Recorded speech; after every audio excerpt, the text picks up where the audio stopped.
5 minutes. Just 5 minutes. I will just mute myself for 1 second. So I'm not going anywhere. We will start in 5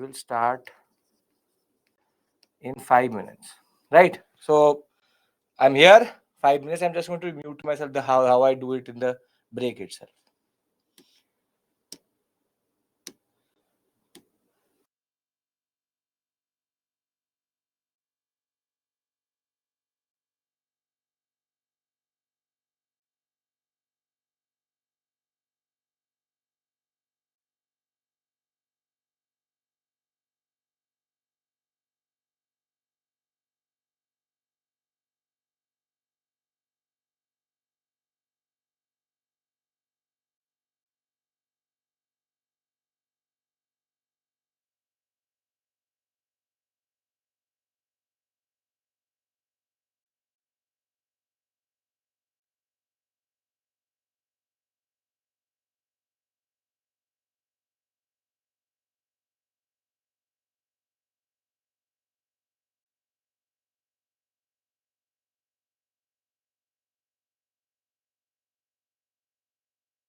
Good morning. Good morning.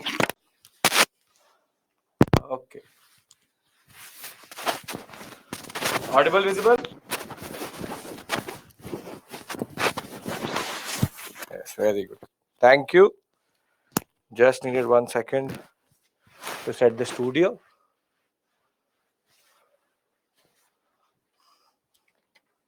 Good morning. Good morning.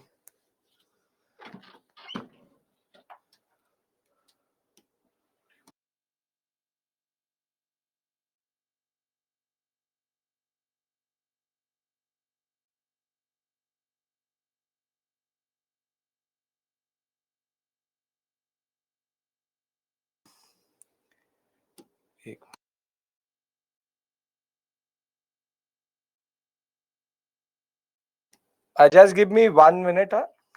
I'll be back 1 second.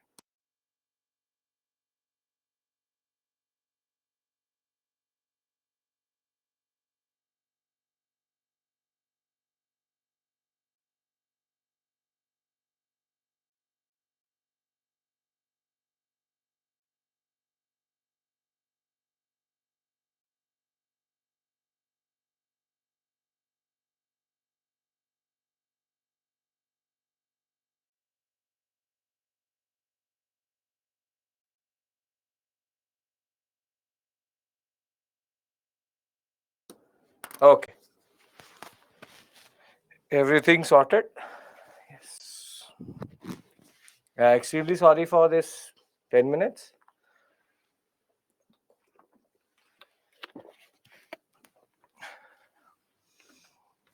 Right. Everybody's ready here? Can we start our discussion? Today's agenda is very, very simple.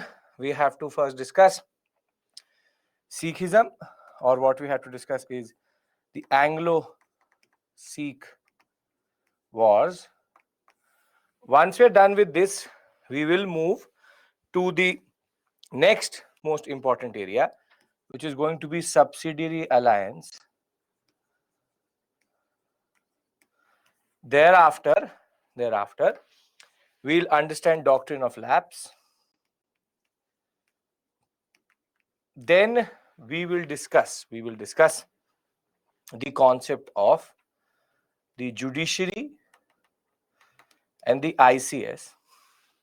I will ask the team to upload an article of the police vis-a-vis the apparatus of rule itself, so you have an understanding for that also.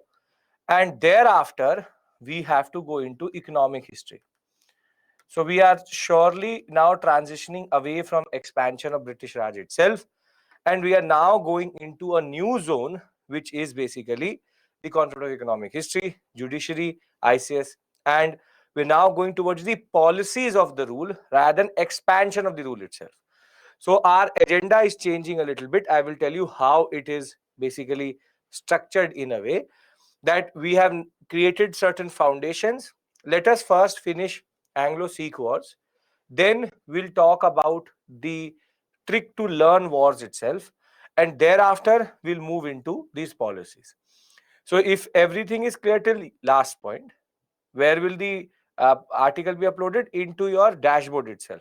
Under your resources, you'll find it. I'll ask the team to do it, and thereafter we'll check tomorrow morning. By tomorrow morning, it should be there itself. So we have covered by this point of time the Marathas. We have discovered the Mysore sector. We've covered Carnatic sector, and we've covered Bengal. So I hope that these four are clear and the mind maps are generally working. And we can now transition and finish expansion and then move on to subsidiary alliance and doctrine of lapse. Yes? Great. Perfect. So our agenda has been very, very clear, and we all are now going to finish this. I already created the context for this for yesterday.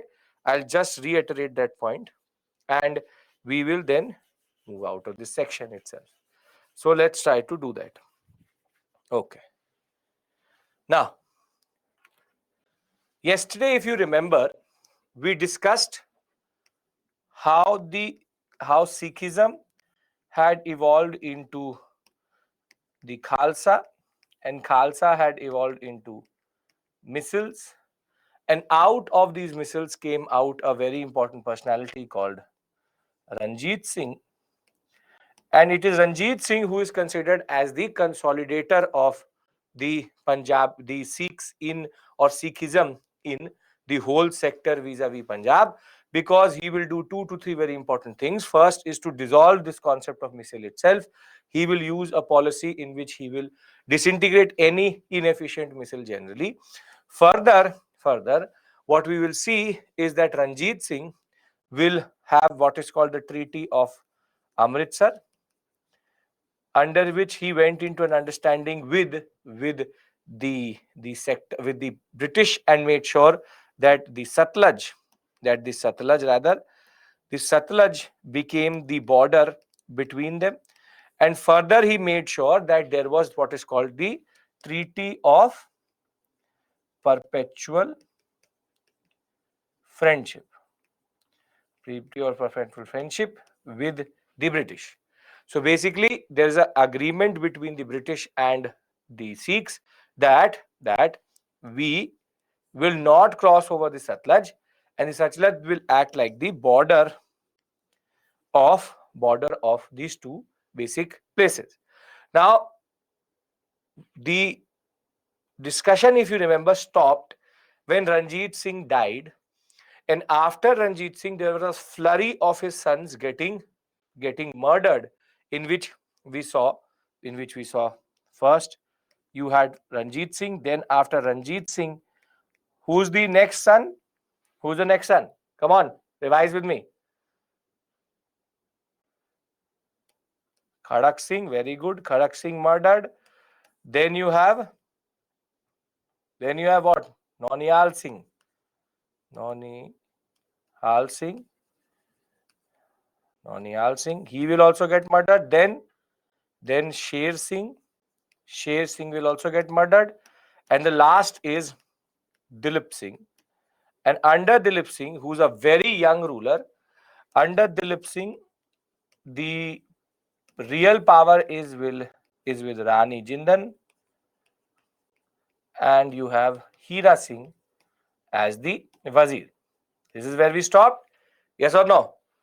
This is where we discussed where the Punjab sector was now going to get into trouble. Very good. Perfect. So now the British, by the time we come to the 1810, 1805, this early 19th century, the British had already taken over most parts of India. Vis-a-vis, they had already taken Bengal sector, they had already taken the Maratha sector. In a way, they had already taken the Mysore sector. They were already a dominant force in the Carnatic. It was only the Punjab sector which was left. It was only the Punjab sector which was actually left. And when we talk about the Punjab sector generally, the fact of the matter was that the Treaty of Perpetual Friendship generally suited the British because they knew a specific border. They knew a specific border under which they knew that Satluj is the border, and if we move forward to the Satluj, we are going into Sikh territory. But because there was internal turmoil itself, and the British were now in the mood to shift the border itself, they now needed a solution for the Sikhs. Now, when we talk about Sikhism generally, it was not a threat to the British. However, the British, the understanding had changed, which is to not stay at the original borders and at least move the border to modern day Pakistan. And more than that, they were now following a very aggressive policy of making sure that these states which are on the borders are also under the control of the British generally. Therefore, the British will now find again what we call as an internal conflict which they could use to capture this area. How do we know that? See, when we talk about the actors here, you have Dilip Singh, you have Hira Singh, and you have the person called Rani Jindal. Now, when we talk about Rani Jindal and Hira Singh, they got the power because they were associated with Ranjit Singh generally. They were associated with Ranjit Singh generally, and because they were associated with Ranjit Singh, the fact of the matter is that the concept is that there were a lot of different personalities who wanted to take power away from Hira Singh for sure, because he was the Wazir. Rani Jindal is related to Ranjit Singh himself. Dilip Singh is one of the sons of Ranjit Singh. So therefore, there is no concept of removing them.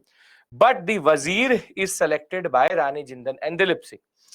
So now there are two personalities. Yes, he's the Wazir, means Prime Minister in a way. Now there are two personalities who are quite important and have very interesting name. One is called Lal Singh and the other one is called Teja Singh. Out of these two, it is basically Lal Singh who was actually quite ambitious. And Lal Singh's understanding was that I want to be Wazir and therefore I want to usurp power generally. So the pretext of the first, what we call as Sikh war, is called the treachery of Lal Singh and Teja Singh. Why? Because much like what Raghunath Rao had done or what Baji Rao II had done, Lal Singh will approach the British. And he will basically be enticed by the British, or the British will approach Lal Singh in a way wherein British will say to Lal Singh and Teja Singh that if we come to power or we have power, we will make you Wazir. And we'll remove Hira Singh. Now, obviously the British are not dumb. They will not instigate automatically or in themselves.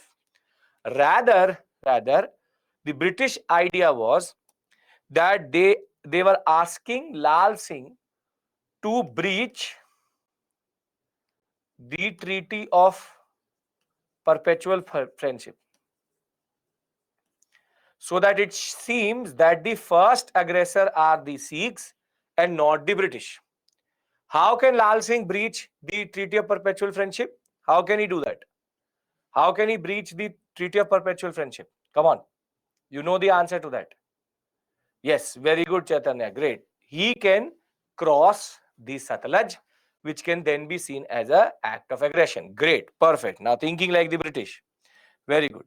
So the concept was that the British was saying that we are sitting on the east, you are sitting on the west, and he said that you cross over the Satluj river, which is basically our perpetual or what we call as de facto border, and by crossing over the Satluj, we will consider it as a breach, and we will then attack the Sikhs. And then the British said to Lal Singh and Teja Singh that you don't fight. Where have we seen this same type of setup in which they ask somebody to not fight? Where have we seen this concept previously? Very good. We've seen this concept in Bengal. Mir Jafar and Qadim Khan did not fight in the war. Therefore, same way, Lal Singh and Teja Singh did not, or rather agreed not to fight. And therefore, when the first Anglo-Sikh war is going to happen, ironically, Dilip Singh is going to lose very quickly, because two of his biggest, what we call as commanders, were not ready to fight itself. And the first Anglo-Sikh war was basically again a conspiracy of the British to capture this area and end the issue itself. So, as I said, it's a very simple story. Lal Singh and Teja Singh are nothing but two generals of Dilip Singh. And in this, Lal Singh wants to be Wazir. So let's read this out. It will make more sense to you. Okay. We've already discussed this. Now, Can we discuss this? Basic pretext you are able to understand. Lal Singh, Teja Singh, treachery. By this point of time, it makes sense to us generally because of the fact that uh, more or less we understand the pattern how British are operating here. So Ranjit Singh will die in 1839, and this will be followed by political instability. Anybody who's joined late, I am repeating it through the PPT, please pay attention. Ranjit Singh died in June of 1839, followed by political instability and rapid political changes in the government. Kingdom saw the beginning of the process of disintegration when Khadak Singh, his eldest son, will be killed. Then his only son, Nonial Singh, grandson of Ranjit Singh, will again be killed in 1840. Thereafter, Sher Singh, another son of Ranjit Singh, will successfully be able to come to power, will proclaim himself Maharaja. But he will also be assassinated in 1843. Therefore, the only ruler who was able to survive was the youngest son of the Maharaja Ranjit Singh, Dilip Singh, and he was technically being ruled under Rani Jindan as a regent and Hira Singh as the Wazir. The selfishness and the corruption of the Sikh order was now coming through, and ultimately all the army was more or less disciplined, was not indisciplined in that way, and they more or less wanted to take away power from Ranjit Singh himself initially, but Ranjit Singh was too powerful. So now it was about taking power away from Dilip Singh, and the simple point of the matter was there is too much power struggle. Too much power struggle. Don't have to learn the names of the sons. Just remember Dilip Singh and Ranjit Singh. Simple point of the matter is there is internal conflict. They want to take power away from each other. Now, how does the first Anglo-Sikh War start?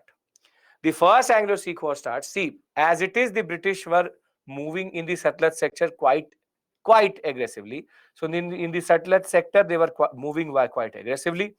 They had already taken Gwalior. They had already taken parts of Afghanistan and Sindh. And basically, there was a sudden increase in the number of English troops which were on the Satluj itself. And the Sikh army crossed the river Satluj on December 11th, 1845, and the English declared war. However, this moment had been set up by Lal Singh and Teja Singh. That basically the British will start to rally its forces in this sector, and this was the conspiracy.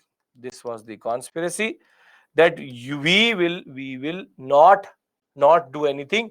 You cross the river Satluj, so it will be a breach of a treaty which you started. So therefore, the pretext was using the internal conflict to win over. Now, what is going to happen is that there will be 5 battles. Don't have to learn any of the names. However, there will be 5 battles. Close to 50,000 men were under Lal Singh, and he will not fight. He will not fight itself. And both Lal Singh and Teja Singh, generals of the Sikh army, will cause 5 successive defeats of the Sikhs.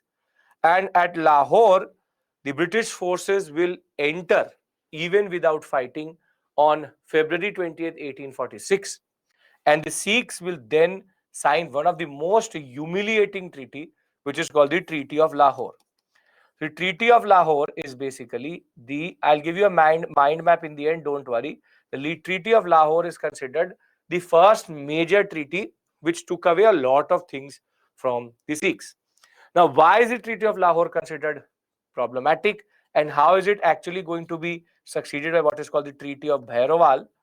There are 2 treaties related to the Sikh war itself. The fact is, the Treaty of Lahore is going to say that you give us 1 crore rupees in war indemnity. Jalandhar Duab should be now the company's what we call as possessions. The British resident will be now placed in Lahore. Dilip Singh will be recognized, but now you see who became Wazir. This is what Lal Singh wanted. Lal Singh wanted to be Wazir, so he has been made Wazir. However, what is going to happen is that the Sikhs will not be able to pay 1 crore to the British. So the British will simply take Kashmir and they will sell it to Gulab Singh. And Gulab Singh was a local ruler of the Jammu and Kashmir sector. Wazir means prime minister. Till today, the prime minister of Pakistan is called Wazir only. So, local ruler of Jammu and Kashmir, he will buy Kashmir, and that will be seen as a payment for the war indemnity. Now, as soon as Kashmir will be sold to Gulab Singh, the Sikhs will again rise up and they will rebel. And when they will rebel again, there will be a revolt and the British will again defeat them and sign what is called the Treaty of Bhairawal. Under Treaty of Bhairawal, Rani Jindan's guardianship will be ended. Dilip Singh will be taken technically under the ranks of the British. Now the whole administrative setup is going to be that there will be a resident of the British and there will be eight different Sikh officers or Sikh chiefs who will be around them. And now the British army will be permanently placed in Lahore. So if you look at it, the first Sikh war is very simple. Is based on the treachery of Lal Singh and Teja Singh. It is related to the concept of the British finding a solution for this area itself. And Lal Singh, Teja Singh will not fight. An intern Treaty of Lahore, humiliating, 1 crore rupees needs to be paid. They don't have it. So they basically take the form of, they take Kashmir and sell it to Gulab Singh. And whatever money comes is taken by Gulab Singh. However, the Sikhs see it as a disgrace and therefore they will rebel again. And Treaty of Bhairawal will come in and Dilip Singh, and technically Lal Singh was Wazir for only 1 month. That is the irony of this story. The irony of this story is that he will do everything. He will fight, he will do treachery, he will do everything. And then he will just be there for 1 month because thereafter he'll be removed.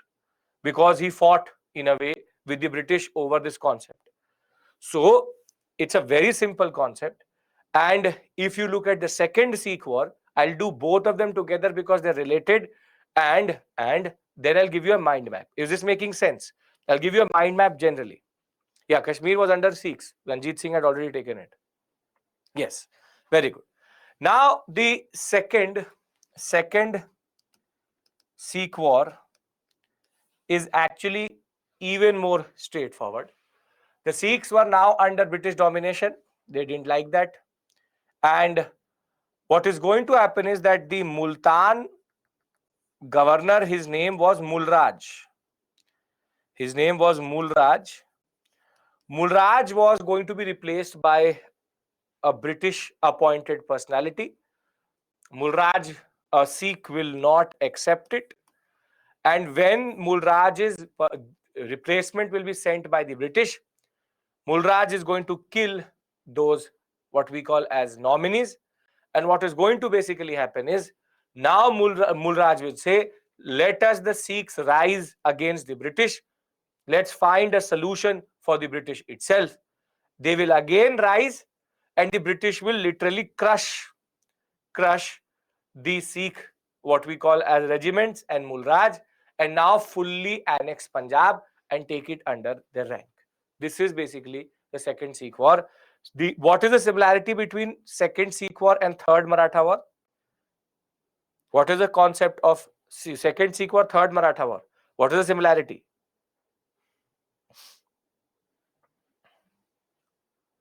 Very good. Both are about them realizing how they were actually getting exploited. They all come together, but it's too late. Great. Perfect. Great. So it's about fighting British dominance. So the second Anglo-Sikh war is that the Sikhs had already got humiliated in Lahore and Bhairawal. Rani Jindan had been sent to Banaras. Now Dalhousie had become the Governor General. He was in the mood to annex all things which were there generally by 1848-49. It's already coming to mid-19th century. Now Mulraj was a governor of Multan who was going to be replaced by the British. Mulraj refused to take charge and he will refuse to give up charge, and he killed the two Englishmen sent to remove him. The Sikhs will revolt under him. There will be a mass uprising. Dalhousie will now get a reason to control Punjab fully, and at 3 different battles, the Sikh army will be defeated, and thereafter, the whole of Punjab sector will be annexed. Therefore, in 1849, the Sikh army is going to surrender. Dalhousie will be appreciated by the Parliament, British Parliament, that you've got Punjab also. Punjab was now placed under a chief commissioner, and there will be a 3-member board which will help the chief commissioner in managing it. So you will have the Lawrence brother, Henry and John Lawrence, and Charles Mansell, who will help the chief commissioner itself. Thereafter, the boundaries of British India had now shifted to Pakistan. In a way, annexation of Punjab was very, very beneficial for the British. It will also remove a threat of land invasion, because that was the only place from where anybody could come in, and now their northwestern was protected. That is why this was called India's fate was sealed. First and second Anglo-Sikh wars, Treaty of Lahore, Treaty of Baraval, kingdom is annexed itself. Now, before I move to the next theme, can I consolidate all of this in one mind map? Can we do that? First and second Anglo-Sikh wars, very simple wars, not difficult in any way or form. But I hope you understand what is the basic pattern here. By this point of time, we become very, very accustomed to this basic concept of come, take, then rebel. Okay. Let's try to summarize Anglo-Sikh wars. Anglo-Sikh wars. Now, when we talk about Anglo-Sikh wars, there are basically the first and the second. And here you have Dilip Singh ruled by Rani Jindan, and Wazir is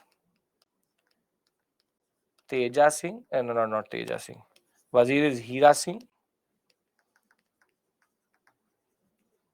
And very simply, Lal Singh and Teja Singh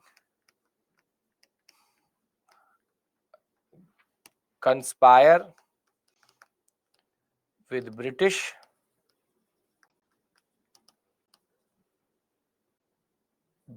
Lal Singh breaches the Treaty of Amritsar.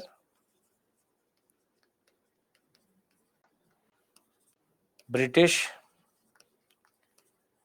get excuse to fight, and thereafter Lal Singh and Teja Singh not fight, ends with Treaty of Lahore. Lal Singh made Wazir. Kashmir sold. So Treaty of Bhairawal. Lal Singh removed. Resident +8. Anybody has any issue here? The first Anglo-Sikh war, the most simplest of all. Treaty of Bhairawal is where the regency of Rani Jindan is removed. Lal Singh is removed. They change the administrative structure. Who removed Lal Singh? Dilip Singh or British? British, because he's a British appointed personality. So I think no issues here.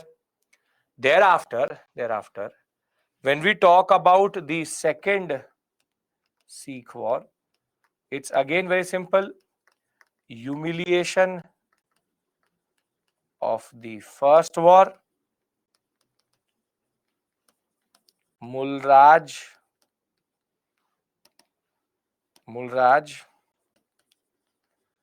governor of Multan, replaced. He will rebel. Sikhs will rebel, British will crush and annex. Treaty of Amritsar and Treaty of Perpetual Friendship, same thing. This is the second Sikh war. So any issue here? No? No? So if all of this makes sense, what I'll do is that I'll revise each and every with you, and then we need to find a way to learn these.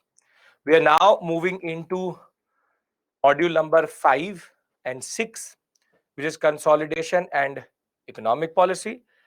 What happened to Dilip Singh? He was removed. He was removed. The simple point of the matter is, we started our class with decline. Please pay attention now. We started our story with decline.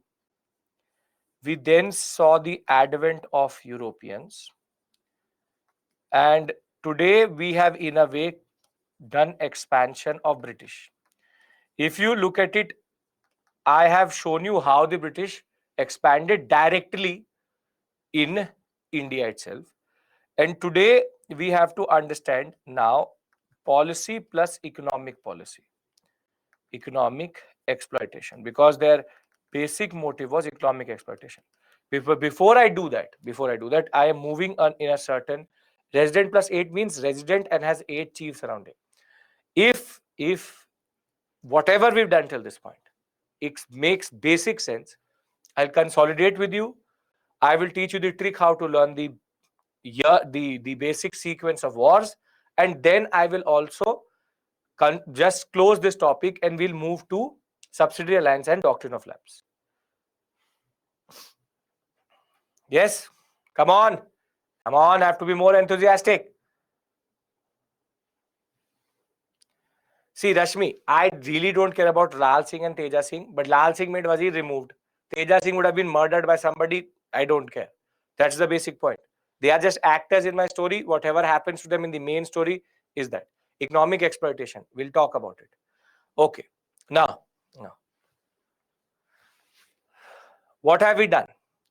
We have been doing this for now close to 7 hours, and we have discussed basically, rather not even 7 hours, for the past 6 classes we've been discussing. See, we started at decline of Mughals. Please understand the logic of why I have gone in a certain way. Listen to me. I started with the decline of Mughals. Why did I discuss Mughals or the decline of Mughals? For 2 basic reasons. First, for weak successors, out of which we get 3 of our actors: Shah Alam the second, Farrukh Siyar, and we get Alamgir II. These are the 3 people I needed for my casting for this movie. Then I also did it for the concept of what is called rebel state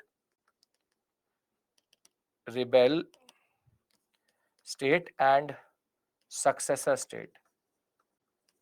And that was to basically set the geography of India. This was to set the geography of India, which is to say what we call as fragmented political setup.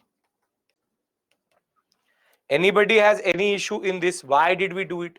That decline of Mughals, why did we do? Because we needed these 3 people, and we did the decline of Mughals so as to understand the rebel states and the successor state, to set the geography that basically we have Bengal, we have Awadh, we have the Carnatic sector, we have Hyderabad, we have the concept of the Marathas, thereafter the concept of Sikhs, we have the concept of Jats.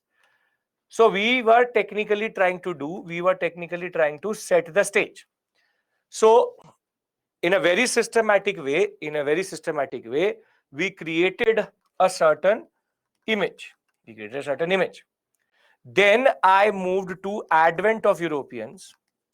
because now that my basic canvas was set, I discussed with you how the Portuguese came, how they failed to not dominate India. Then we discussed how the Dutch came. They again were more related or more interested in Indonesia. Then we discussed how the English came. And herein lies the most important discussion of how the English started to spread its tentacles. How the English started to spread its tentacles, wherein it was able to get some concessions, which I'm going to discuss with you. Thereafter, we talked about the Danish, how they came and they went. And generally, then we came about the French or talked about the French. And here we discussed the rivalry. Now, if we understood this, we basically had now set the canvas very, very straight. That, okay, this is what we are doing. This is what is the agenda. That now this is what India is. This is what India is. When we have turned our attention towards this sector, this is what is India. That we have fragmented polities and we have Europeans who are there in India generally. So I hope you understand the logic of these two modules, how they interact with each other. Yes, very good. And why am I doing this? Because I'm trying to tell you that we don't go blind. I have very systematically created every module so as to logically go or have a progression. Okay. Then for the past 3 classes, we've been talking about expansion of the British Raj. Expansion of the British Raj. And when we're talking about the expansion of the British, we started very basically with the Farman, 1613, 1615, 1632, then 1639, then 1651, then 1668. Thereafter, we went to 1690, then we went to 1717. These were the Farmans which basically led to major breakthrough for the British. This was the initial entry into India. So from the Jahangir Farman to Golden Farman to Chandragiri to Shah Shuja Farman to getting Bombay to Aurangzeb restoring everything to Farrukhsiyar Farman. Very simply, the initial entry was based on Farmans and concessions. And there I gave you a question also, and you understood the concept also how that happened. Now, the British have expanded in India in 2 ways. See, the British hereafter expanded in India 2 ways. In what is called direct conquest, and thereafter it's called indirect conquest. Now, indirect conquest and direct conquest, the difference would be, this is basically based on wars and this is based on policy. So when we talk about wars, we have discussed Bengal, the Carnatic, the Mysore sector, the Maratha sector, and we discussed the Sikhs.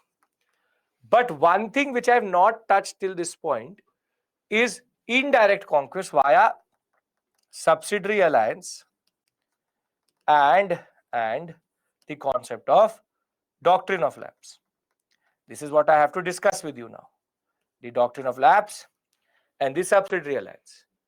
Now, very simply, this is the agenda for further. And once the British will be able to conquer, they will consolidate. And they will consolidate by changing Indian institutions, where we will discuss the judiciary and the ICS. 2 very important apparatuses of rule, which basically are the bedrocks for proper exploitation of India. So our first agenda is to understand this, then it is to understand this. But just as a form of revision, we did the Carnatic sector. Carnatic we discussed, now pay attention again. What happened in Awadh? Awadh we will discuss vis-a-vis the concept of 1857. Don't worry about that. As it was under subsidiary alliance. We'll discuss that. So Carnatic 3 wars we discussed. The first war based on Austrian War of Succession, third war based on 7 Years' War related to each other, Anglo-French rivalry. The second war was related to the civil war in Hyderabad and in what we call as the Carnatic sector, the Nasir Jang versus Muzaffar Jang and Anwaruddin versus Chand Sahib concept. Thereafter, the French having first the victory. or what we call as a victorious streak, but the English capturing occurred, and that will in turn lead to the tide turning itself. Thereafter, there are three basic treaties there, and if you want to learn them, it's very, very simple. The Carnatic treaties are very, very simple.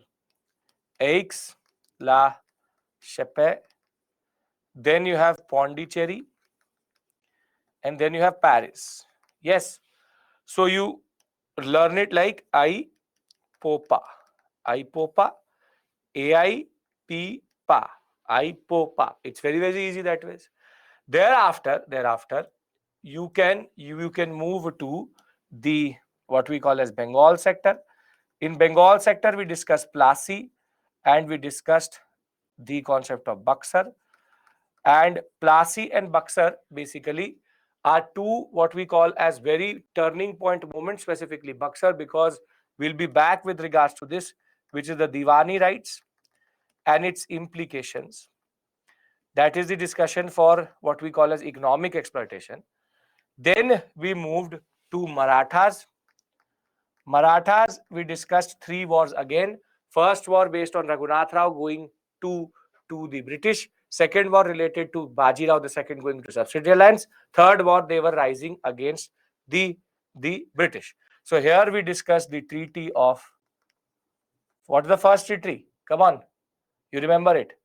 We discussed Purandar, Vadgaon. Last treaty is what? Surat. Then you have Vadgaon.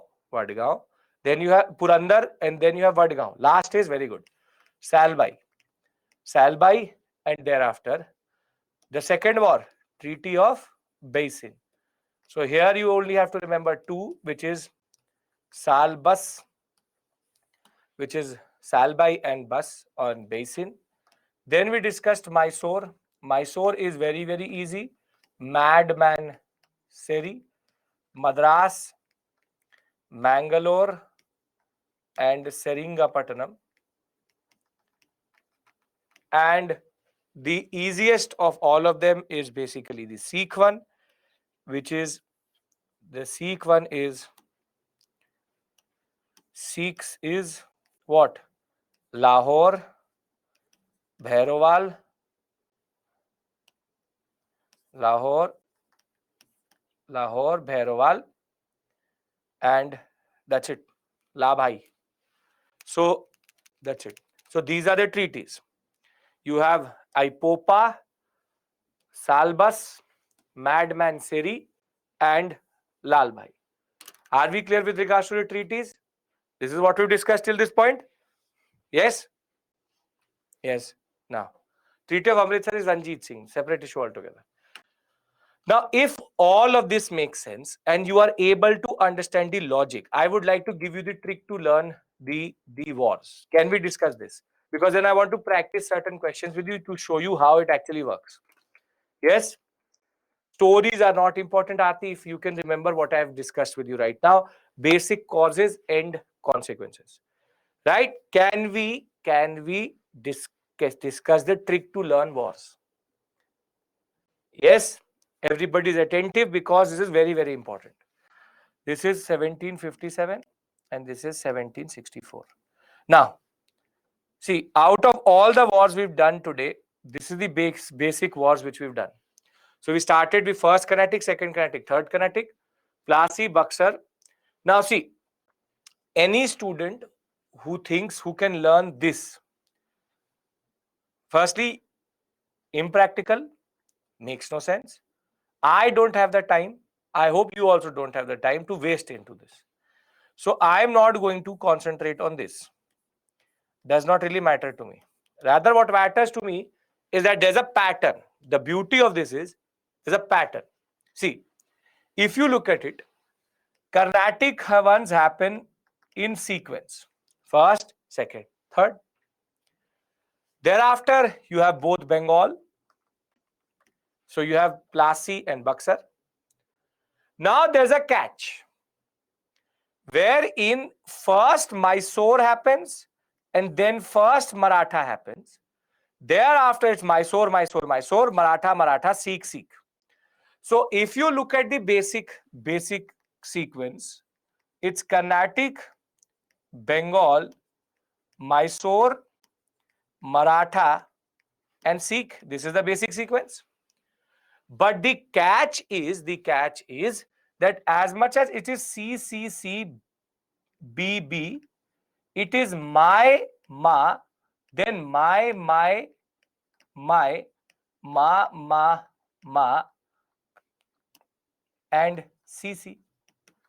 This is what it is. Dates are never important. UPSC doesn't care about dates. They will ask you a sequence. I'll show you a question how they can ask you. If you look at it, the only thing which is out of sequence is Mysore and Maratha. It is CCC, BB, my, mama, CC. So if I had to actually learn, I had to only learn one thing, which is first Mysore happens, then first Maratha happens, then again Mysore happens, and then later Maratha happens.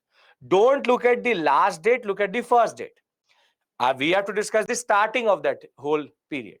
So if I remember this, that CB, my, ma, C, CB, my, ma, C, if you remember this, and just remember that there is one anomaly here, which is that first my, then ma, then you will never have to learn the sequence of wars generally if you know that Carnatic, Bengal, Mysore, Maratha, Sikh is the basic sequence. Are you able to understand the catch here? That very simply, you don't have to learn the dates because all of the wars are in sequence if you know the basic sequence itself, except for Mysore and Maratha. I'll show you, I'll do 2-3 questions with you to test this if you're understanding it or not. See, students waste their time, rather they run away from this area very simply, thinking that I have to learn so much. No, it's very simple. I'm again repeating, and then let's check if you remember. Carnatic are in sequence. So Carnatic, Bengal, Mysore, Maratha, Sikh is the basic sequence. Thereafter, it is Mysore which happens first, then Maratha, and then Mysore. So very simply, the Marathas will be fought once in 18th century. Thereafter, they'll be not touched in 18th century. They will only be touched in 19th century because the Marathas were strong, and that is the moment in which they go into subsidiary alliance. So very simply, let's check if you understand it. Are you ready to do a question? Are you in a position to put them in sequence? Yes? Okay, very good. So consider the following. Consider the following and see, what I want from you is you're going to write the basic sequence of what I'm writing on the screen. 1, 2, 3, 4, 5, 6. I'll start with 4 rather, and then we'll move to 6. Very simple.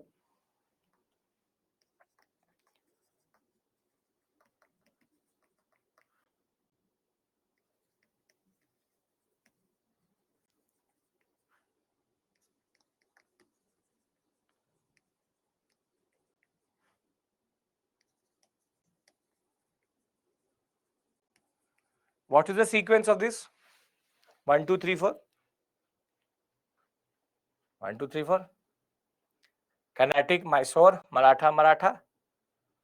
This was the easiest question. So the sequence in which I've written. Very good. Now I'll change the sequence. This is easy one.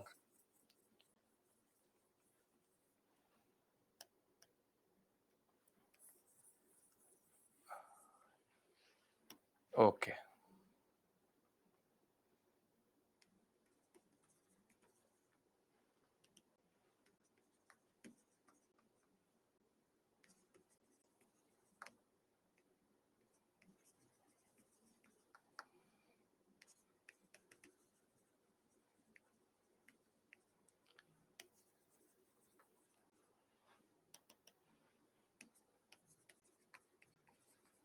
Now put this in sequence. If in the time I will give you a poll, you can actually even just make it easily. 4, 3, 2, 1. 4, 3, 2,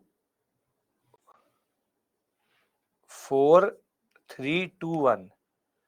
57, 1757, Maratha first, 3, 2, 1. Okay, 4, 3, 2, 1. Perfect. Now I'll increase the number. Are you getting the point how questions can be framed? So I'll change the sequence now. I'll add more options. It will become a little bit harder. But if you're finding it simple, it's because of the way we've seen it. Okay. Now 5, 6, 7. 7. You put 7 together. Okay. You have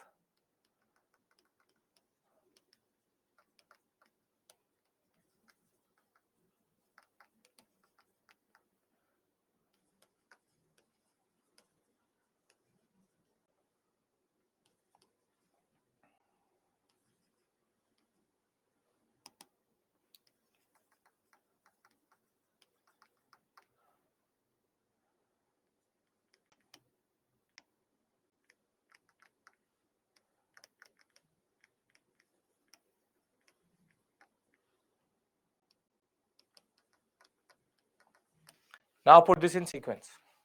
Come on.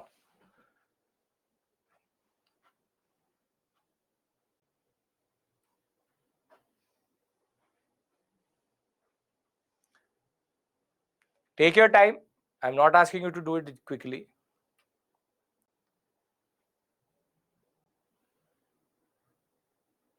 Komal, Deepika, Kalyani, why are you starting with Plasi? Look at the whole sequence. This one is Maratha War. I'll write it again. This one is a Maratha War.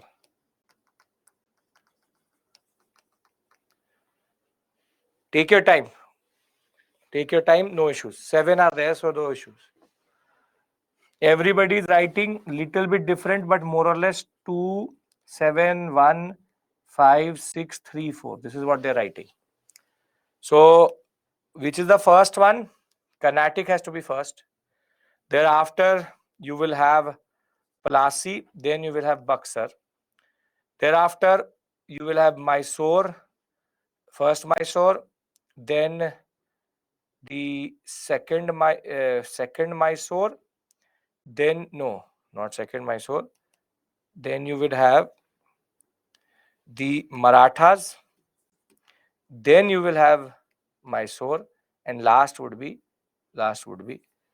the Maratha. So 2, 2, 7, 1, 2, 2, 7, 1, yes, 5, 6, 5, 6, 3, 4. Perfect. Great. Right? 2, 7, 1, 5, 6, 3, 4. Make sense? Now you tell me, can you now do any type of question from this area? And did we actually learn even one date here? No issues, Anu. No issues. So are you getting my point? Because there was no need to learn the dates. So very simply, the catch is if you learn this basic understanding, you never ever need to actually learn the dates itself. Does these type of questions come in the examination? See, technically, they have not asked any question from this area only. But yes, they ask sequence of events for sure. And they've done it for the what we call as national movement. They can do it from here also. So very simply, are we now clear with regards to this? Sir, they will ask chronological order. Oh, see, now you're asking me, see, if they ask you chronological order of treaties, it will become one step more. I'll do that also with you. You see, one step more, it will happen. See, a little bit question, little bit difficult, but easier. It's not that difficult. Consider the following. They can ask you this also, no issues. Now here you need to have a better understanding in that way. 1, 2, 3, 4, 5. So you would have to first we'll write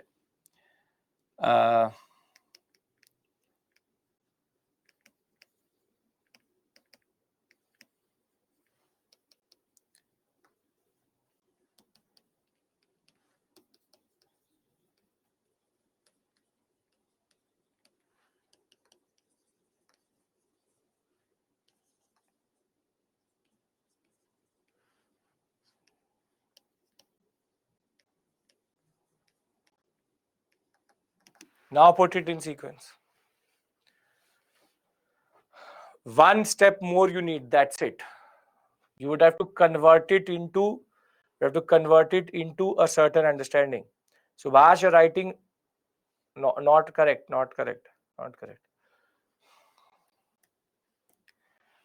If you know the wars, the treaties automatically will come to you. People are saying there are two variations, 2, 4, 3, 4, 5, 1, and this is 1, 2, 3, 4, 5, 1. This is what you're writing, more or less. But it's a mix. Let's figure it out. See, the easiest is what you do is that first you write the wars. This is first Sikh. This is third Carnatic. This is first Maratha. This is first first Mysore, and this is the second Maratha. Now it becomes easy. So it will become 2, then 4, 3, 5, 1. So I needed one more step. That's it. Get my point? It's not difficult. If you know it, just need to know one more step. That's it. Just to know the treaty and the war. Done. Can I move on from this area? Can we go to subsidiary alliance? We can. Yes. So see, this is going to be the major emphasis. I don't believe that you are a robot. I could have easily come and said, learn each the dates or learn it. My job is to make your task easy, not to make it difficult. So I understand the aspirant's mentality. The more quickly you can learn it, the better it is, and without the least effort possible. And this is called smart work. Rather than making and writing, you will learn it for 5 days. You will never forget this method for sure in that regard. So I hope that you are getting the point of this basic discussion. If you're here with me for 3.5 hours, that is the purpose here. Not to confuse you, not to basically believe that you have to learn this. Rather, logically understand everything and then move forward. Right? Very good. Okay. Now, let's talk about the policies of the Raj. Can I now get your attention back? But I hope that in the end of the class, because it's very fresh to you, I will do it in the end of the class again to check if you remember by 9:30. So that because it's fresh, you are able to remember. We'll check it in the end also. Right. Now, policies of the Raj. Now, as I told you, the British expanded in India two ways: direct conquest,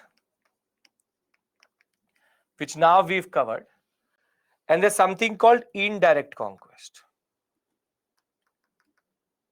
The British as a company would prefer which one, direct or indirect?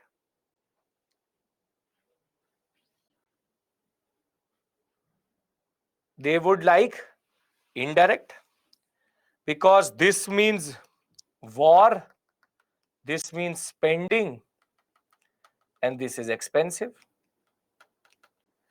So they would like indirect conquest. Why? Because it needs least effort and money.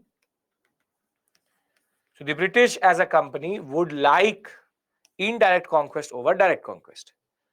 Now, in indirect conquest, there were two basic policies which were followed. One is called subsidiary alliance, and the other is called doctrine of lapse. Now, before I do that, I need to give you a very important sequence. And see, Governor General, first Governor General, second Governor General, who is this, who is that? Raj means Raj karna, rule. First Governor General of this, that, the sequence of Governor Generals, everything I will give to you. But I will not give it to you right now because there's already too much to learn. But I'm going to give you working models. Basically, to understand this whole week, we only need to know this basic sequence. Robert Clive,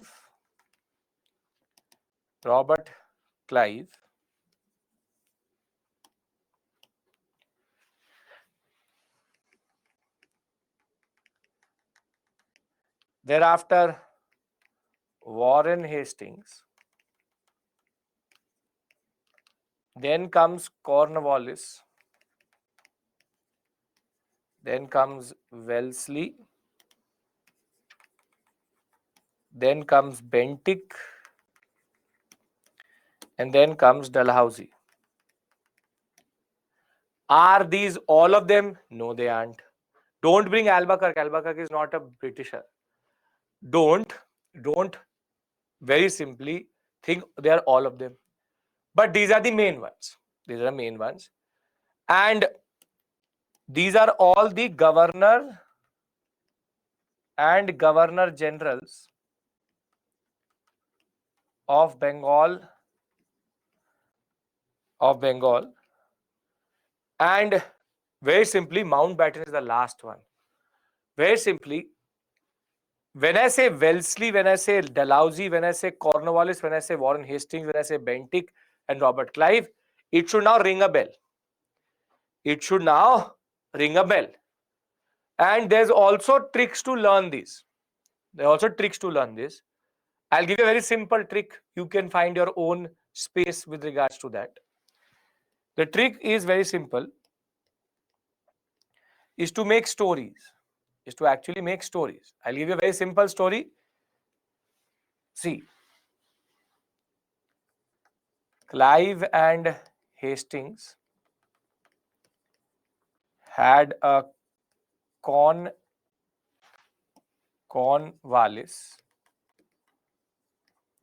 at Wellesley Garden, where they met, and Bentinck suggested to go to Dalhousie. So here they are in sequence: Clive, Hastings, Cornwallis, Wellesley, Bentinck, Dalhousie.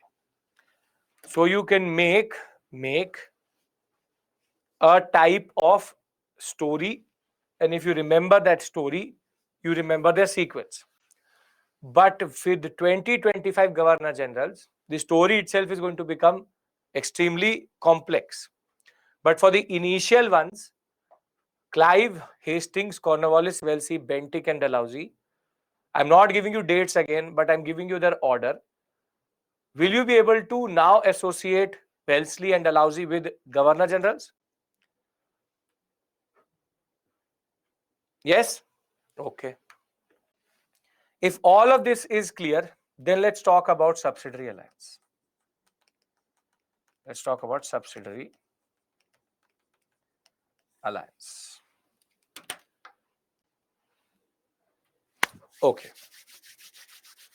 Everybody set? I want your attention now. Very good. Perfect. Now, subsidiary alliance was the brainchild of Wellesley. And Wellesley was, I'll tell you the difference between Governor General Gorley when we'll talk about the constitutional history. As of right now, just take it at face value. Now, you don't have to make notes, Rashi. Just listen to me. If you will understand it, you will never forget it. Now, what is subsidiary alliance? See, this is peninsular India, for example. There are 3-4 rulers: A, B, C, D, E. And the point is that India is such kind of political setup that A is fighting with B, B is fighting with E, A is fighting with E, C is fighting with B, C is fighting with E, C is fighting with D, D is fighting with E. Kuch nahi to they're fighting with somehow someone. The basic point of the matter is that they all are fighting with each other. Standard, nothing new. This is how the Europeans found India. Now what happens is that because all of them are fighting, with sword and whatever they have, standard archaic weaponry, they are more or less equally matched. So neither B can win, neither A can win, neither E can win, neither C can win, neither D can win. So they all go into war with 50,000 men, 10,000 die, they come back, then again they go, fight, come back, nobody is winning, nobody is losing. Because all of them are equally matched. Now, the ruler of that B, for example, the ruler of B was one day sitting on the couch and watching TV. Obviously not watching TV, but think of it like this. And now comes an ad on the television. And the ad says to B, are you fighting with your neighbors? B says yes. Are you not able to win? B says yes. Are you all equally matched? B says yes. Then, here is the British East India Company Army at your service. Employ the British East India Company Army and get a strategic edge in your preparation. So, basically, subsidiary alliance is a service. Think of it like a service. The pretext of subsidiary alliance is basically you have the best army possible, the British East India Company Army. Why not use it to defeat your neighbor? Why not use it to defeat your neighbor? All you have to do is keep the army in your area and maintain it. That's it. That is it. I'll discuss the basic provisions of subsidiary alliance. But very simply, the provision is, what is the pretext? Basically, the East India Company wants to use India as a form of giving a service. Subsidiary alliance is basically a service given by the British to your state. So B can take it, C can take it, A can take it, D can take it, anybody can take it if you can afford it. Now, there's a major catch. That catch I will tell you once I will tell you the whole structure of the subsidiary alliance itself. But are you able to understand why would subsidiary alliance be very, very what we call as fashionable and attractive to our rulers, and how we again actually lost the plot here itself? We again did not understand what the British were technically doing. So I hope that the context is clear, which is internal infighting and the need for a modern army. If it is clear, then I want to talk about the concept of subsidiary alliance. What is it? What are the basic provisions? Yes, because there is internal infighting and all are equally matched, they all are looking for a strategic edge, and that is the service. That is a service which British are ready to provide. Are you getting my point? Internal conflict, strategic edge was to use a modern army like the British one. Like the British. Yes, Prachi. Perfect. Okay. Now, Vanchika, very simply, internal conflict is there. Nobody has a strategic edge over the other. British are ready to provide your service in which they will give you their army. But they are riders. So let's discuss the riders.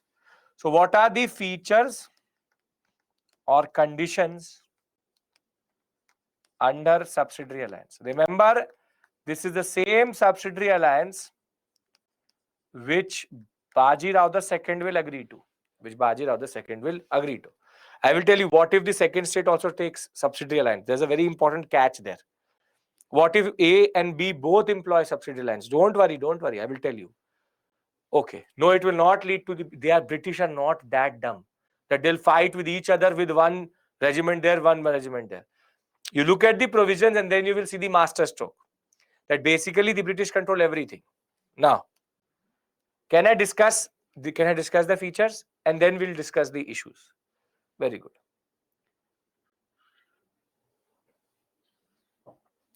But they can import weapons than alliance. Good point. But weapons need money. Who is selling you? I want to buy F-16 right now. Give it to me. I want to buy F-22 Raptor right now. I have the money. You give it to me right now. कहाँ से मिलेगा? How will you get it? The America will not sell it only. So you want to go to the British and say, okay, you give me your gun, I want to shoot you. Through friendship. Starly, you are very optimistic in life then. We are a friend of America. They give us anything. When you are good at something, you never do it for free. That's the basic point. Okay. See.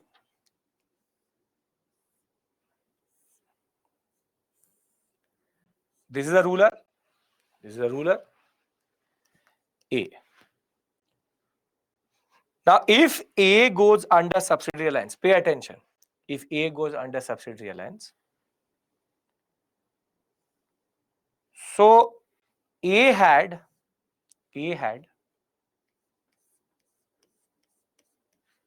this is A ruler. A had his own army.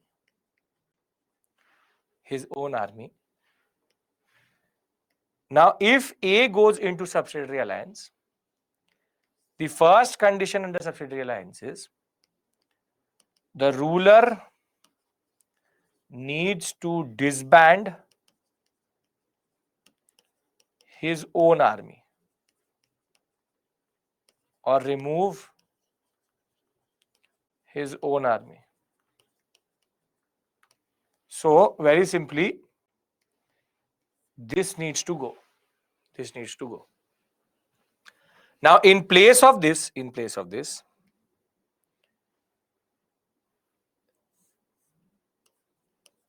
the British will station their own modern army for the service of the ruler. So you are going to first remove your army, and now very simply the British have stationed their own army in this sector. They stationed their own army in this sector. And the original army has to be removed. Now, very important. The ruler has to pay for the maintenance and salaries of the army stationed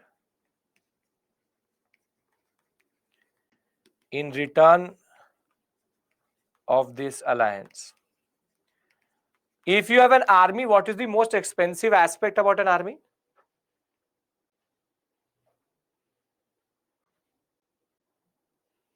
It is basically maintenance only. There are two basic components which will burn your cash. First, the maintenance, and then the salaries. Now, basically, food, shelter, and the maintenance and the concept of salary is what actually you have to pay. Now comes the larger interesting provisions. Fourth, the ruler will agree to expel any other European power from territory. Thereafter, the ruler will accept the British as paramount power. 6 and 7 are the dangerous ones. The foreign policy will be controlled by the British. Resident will be appointed to Raja's or ruler's court to take care of internal and external policies. But the most dangerous provision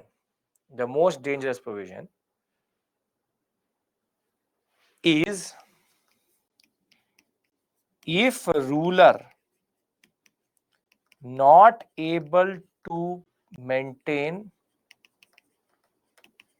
or pay for army, company will annex territories as penalty.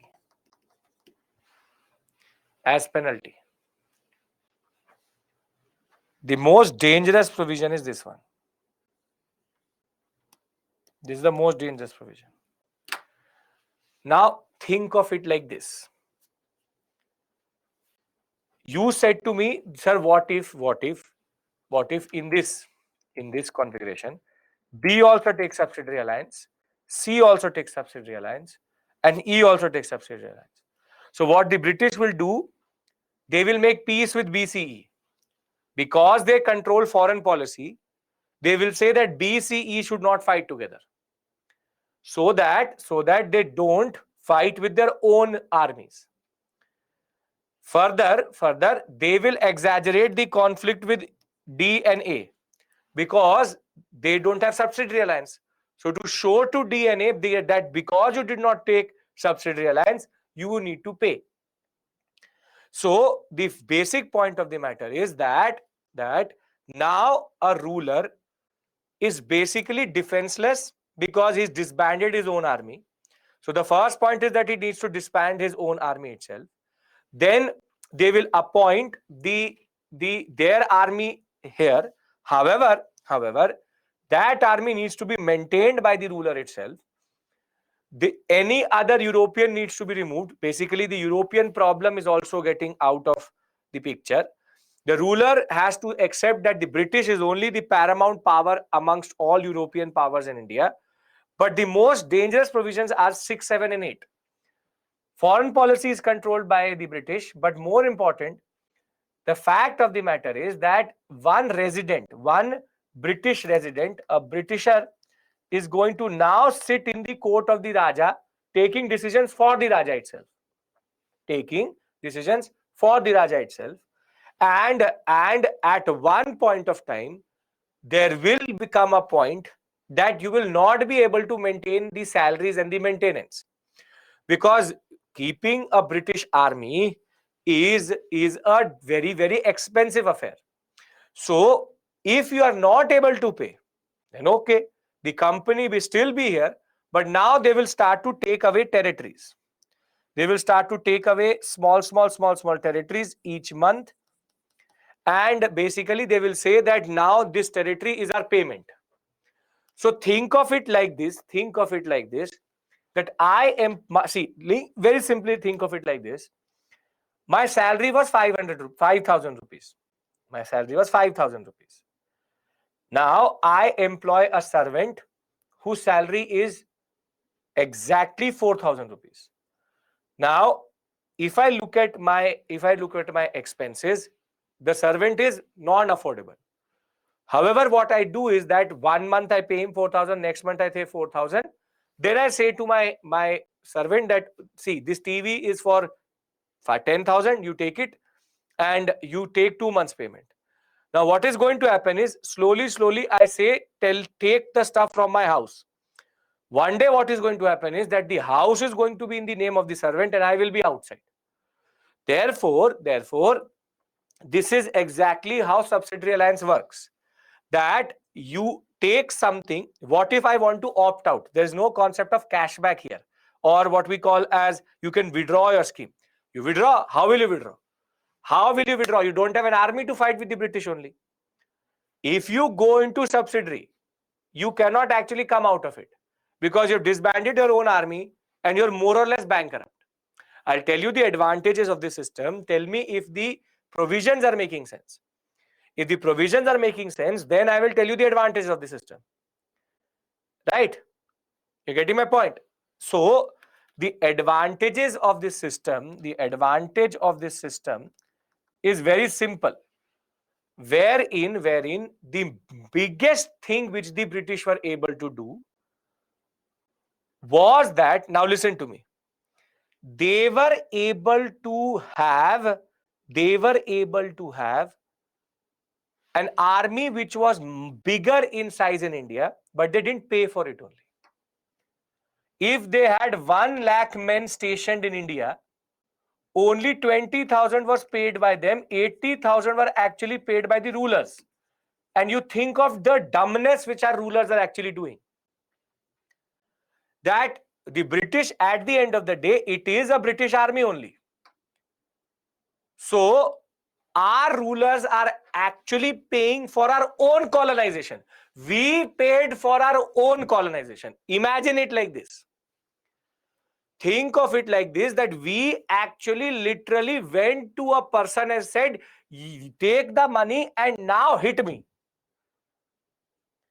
This is what basically we actually did. We paid for our own colonization in the form of subsidiary alliance.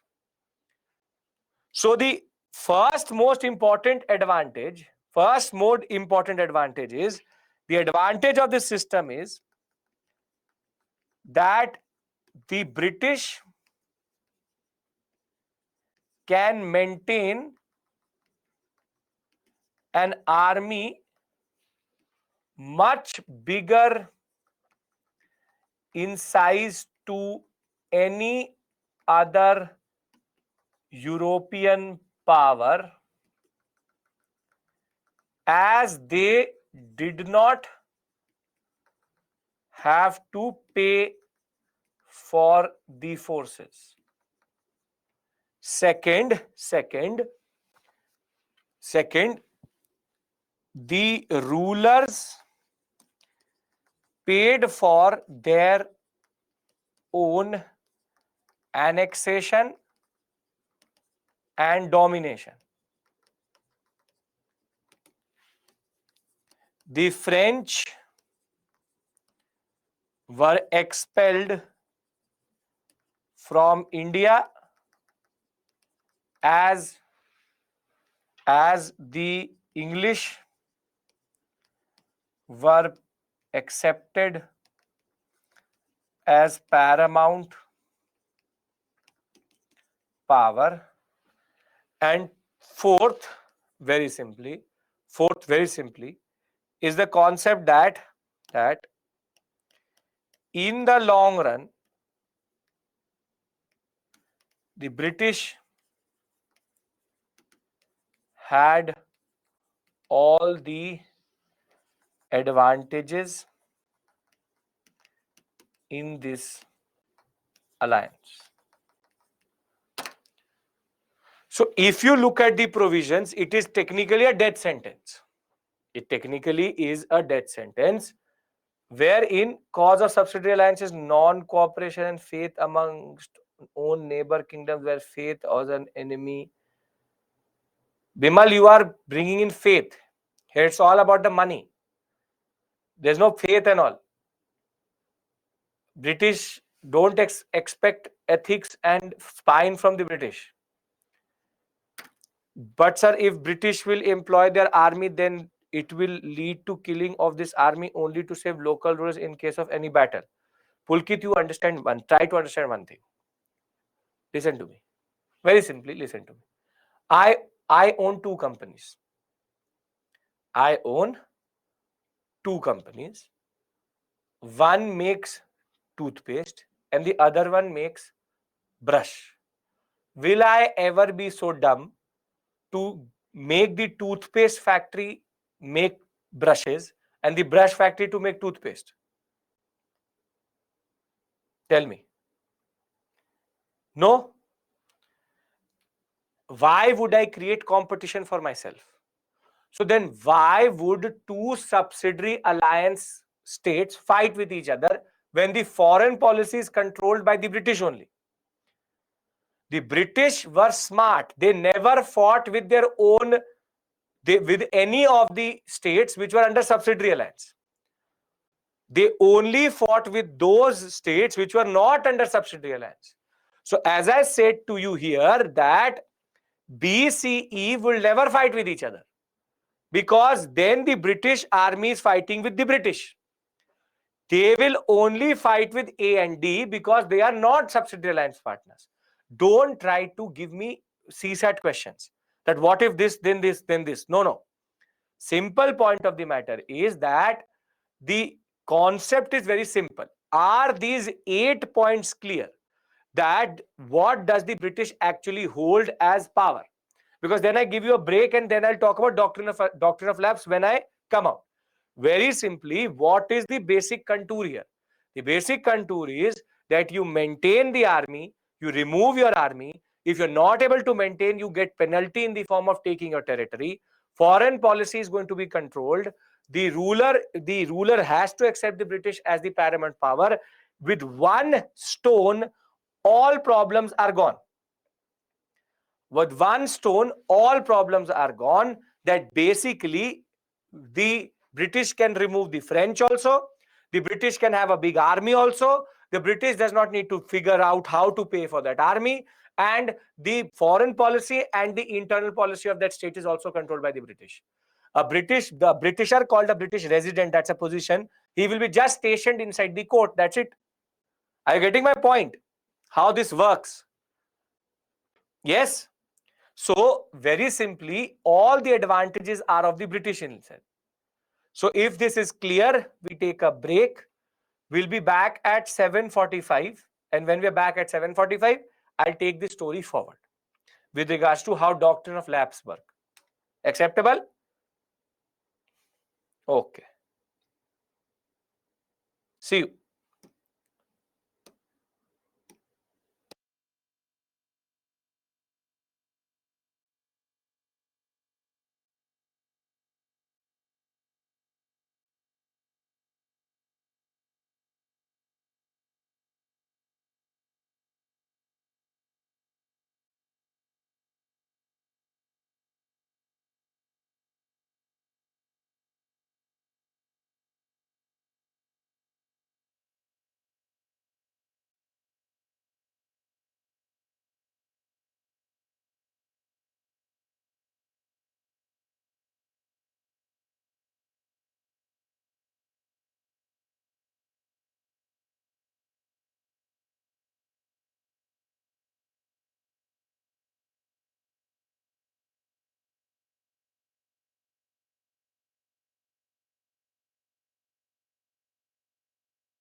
Welcome back.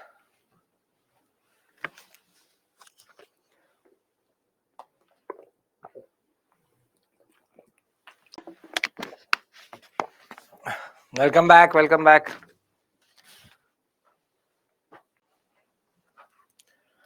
Okay. So let's revise subsidiary alliance. Subsidiary alliance used by Lord Wellesley, Governor General between 1798 to 1805. What were the basic provisions of the subsidiary alliance? Deepika, see, you are saying our rulers didn't understand the hidden conspiracy. If they were so smart, then we would not have got colonized only. This is basically called myopic vision. Everybody is just fighting with the other. That's the harsh reality of this, that basically everybody was just trying to get their small areas. British had a larger vision. That's the basic difference. So to us, it seems all basically very easy to fathom or very easy to understand. But for them, with their political egos, it was the best option available to them. See, I will say this to you very simply. We also make same decisions. Ranjan, ring fence and all, paramountcy, that's a separate issue altogether, not related to this in any way or form. So don't give me spectrum logic, same chapter, ring fence is given, so you also teach ring fence. No. Ring fence and all is called paramountcy, totally related to princely state, separate issue altogether. So you also do it, we also do it, a lot of people do it. Salary is 50,000 per month. They will go and buy an iPhone for 1.5 lakh rupees. Don't we take these type of financial decisions? Under EMI, you are ready to take anything. So think of it like Apple only. People do anything to buy an Apple phone. So their salary is only 8,000, 10,000, 15,000. They will give 3,000 as EMI. But was that a good decision? No. Short-term decisions are like this only. So simple point is, subsidiary alliance, there's a myopic vision, proper myopic vision. You think that you can do it, but you can't. That's the basic point. So you have an Indian ruler entering into subsidiary alliance with the British, had to accept British forces within his territories and also agree to pay for the maintenance. The ruler would now accept a British resident in his state, a Britisher who is going to sit in the court itself. The Indian ruler would not enter into any further alliance with any other power, nor would he declare war against any power without the permission of the British. So therefore, he cannot declare war. Basically, foreign policy is controlled fully by the British in that regard. The ruler would not employ any other European other than the Britisher. And if he were already doing so, he should or he would dismiss that person. Further, in case of conflict with other state, he would agree to the resolution decided upon by the British. Further, the rulers would acknowledge East India Company as the paramount power. In return of the rule of accepting these conditions, the company undertook to protect the state from external internal disorders. If the Indian ruler failed to make the payment required for the alliance, then a part of the territory would be taken as part of penalty. So this is the dangerous clause which actually led to the concept of them becoming or going under very quickly. Now for you, this is the sequence of the states which took subsidiary alliance. The first state to actually take subsidiary alliance is Hyderabad. Thereafter, after subduing Tipu Sultan, it is Mysore. Then they will take Shantanjore. Then Awadh in 1801. Same year, once Peshwa, we already know, Bajirao II is going to actually go into subsidiary alliance via the Treaty of Basin. Then Bhosles, then Sindhyas, then Jodhpur, Jaipur, Bharatpur. Now, basically, you don't have to learn the sequence, but just understand one thing, that Jodhpur, Bharatpur and Jaipur, that whole Rajasthan sector, and Sindhya, Bhosle, Peshwa would become Maharashtra sector. Awadh as it is goes in. But the stepping stone is with Hyderabad, wherein Hyderabad will technically be a state which will actually be able to afford afford the concept of subsidiary alliance for quite a long time. Now, if you understand subsidiary alliance, which we discussed here, I would like to now discuss the concept of doctrine of lapse. Doctrine of lapse. Can we discuss that? Very good. Now think of it like this. Think of it like this. I was a state A, and I took subsidiary alliance. And somehow I'm good enough to maintain subsidiary alliance, wherein I'm able to maintain the army, I'm able to give the salary. Subsidiary alliance is not working.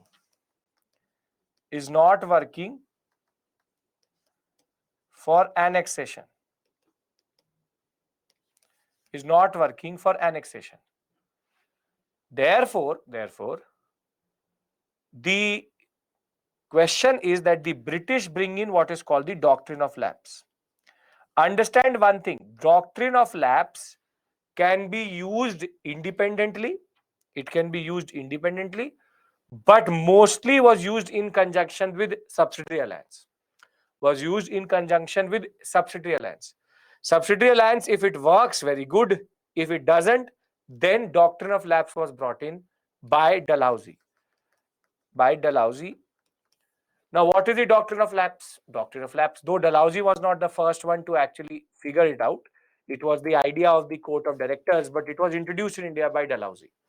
Now, what doctrine of lapse says? Doctrine of lapse says that for example, I am the king, I have a son, he has a son, he has a son, he has a son. What is this called in terminologies? That father son is going to become ruler. Very good, very good.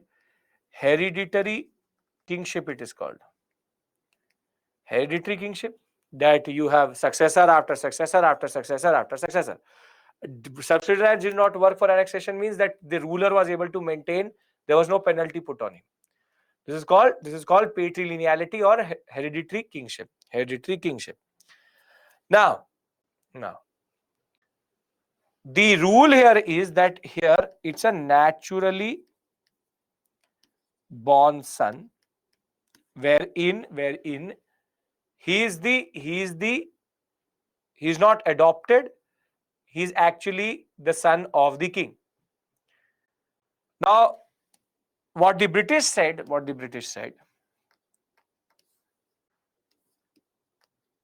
if you have a natural born son, he can inherit the empire, kingdom or state. However, if the ruler adopts a son, he is not eligible to inherit the state. Basically, if you have an adopted son cannot rule, and in that case British will take over. Annex. You go to annex.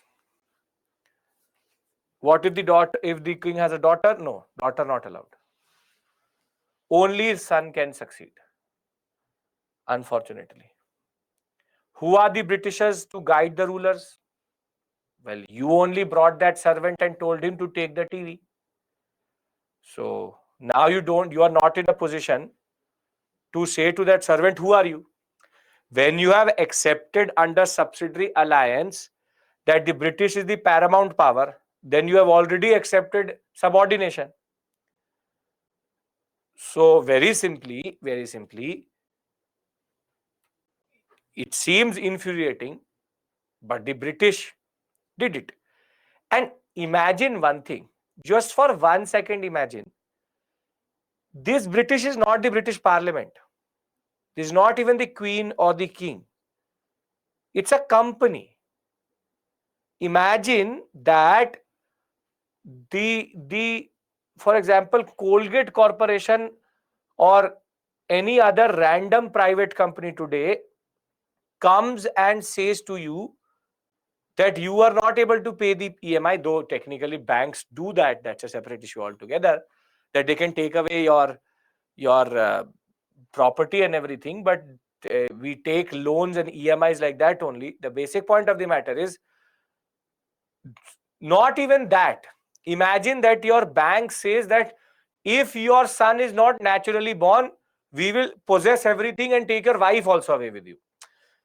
Imagine that. How much are they actually dictating?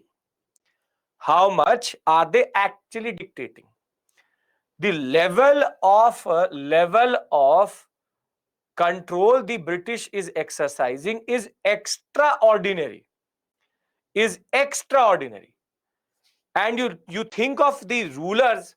See, we tend to say that the British came and they grabbed India. The Sone ki Chidiya was taken and it was taken away to the British. Look at what the Sone ki Chidiya is doing to itself. Did the British actually do anything? They just waited. Patiently waited. Okay, subsidiary alliance is not working. One day you will not have a son, and that day I will take your annexation. And that day I will annex you. They played the waiting game itself. That is the level of patience which the British had. And you look at the way they actually annexed India in that regard. Direct warfare was not used actually in a lot of places. It was actually doctrine of lapse which was applied, or subsidiary alliance which was applied to take most of the places. So if you understand doctrine of lapse, I would like to give you what is called combinations.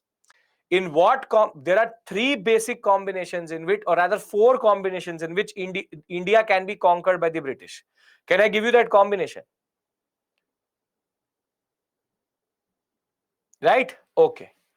Now think of it like this. See, let me read it out. This is attributed to Dalhousie, though he was not the originator. Came through from the court of directors. They gave the idea to Dalhousie itself in Britain. It was a coincidence that when he was the governor general, somehow people started to stop having sons itself, and that is why the doctrine was applied in a lot of places under Lord Dalhousie. And thereafter, in simple terms, the doctrine stated that an adopted son could be the heir to his foster father's private property, but not the state. For example, he cannot inherit the state, but if the king himself owns 1 lakh rupee, he can take that, but not the state. It was the paramount power of the British to decide whether to bestow the state on the adopted son or to annex it. Nonetheless, there was no clear instance of an adopted son being deprived of entire state, which was regarded as a concept of a Hindu tradition, but that was not the case ever. And this concept of lapse is something related to which the British automatically brought in. It was totally their innovation when they said that adopted sons can't do. In Indian history, adopted sons have become rulers, but the basic point of the matter is that they were very clear that adopted sons cannot be rulers itself. Now you see where it all was actually applied. Sir, really British colonized or rulers? Technically, rulers gave India on a platter to the British. Satara, Jaipur. Satara means basically the Marathas. Jaipur, Sambalpur, Bhagat, Udaipur, Jhansi in 1853, Nagpur, Tor and Arcot, and Awadh. So basically, Carnatic also, Awadh also, the whole Jhansi also, the concept of Nana Sahib. Nana Sahib, as we know, we'll talk about it when we'll talk about 1857. The basic point of the matter is, if you look at it, the doctrine of lapse and the concept of subsidiary alliance together are a formidable formation. Now, the concept of subsidiary alliance and doctrine of lapse separately clear. Come on, tell me. Separately clear? What are they? Yes.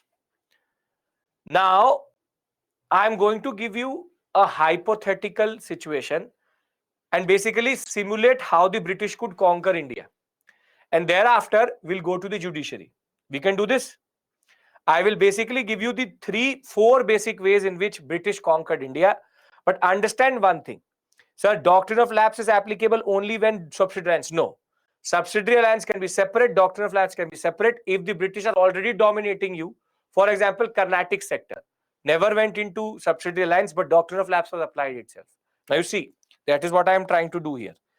There are four ways the British conquered India. But the basic point of the matter is, now you can understand one thing. There is no grand plan of the British. They just very simply sat there and saw the drama and the tamasha which was happening. And wherever they found a chance, they took that chance and conquered India. We were rather the ones, we actually gave the British India rather than they taking India. Because it is our myopic politics, our no understanding of policies, and very, very short-term understanding of politics itself, wherein we allowed the British to enter into India very simply. So, how do the British actually conquer India? Four ways. First is direct conquest, war, treaty, annexation. The second would be indirect conquest. In this subsidiary alliance, ruler defaults, penalty, area or rather territory annexed.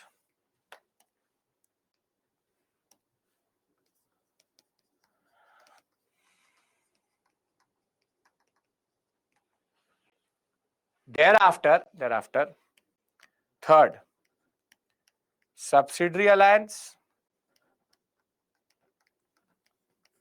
ruler doesn't default,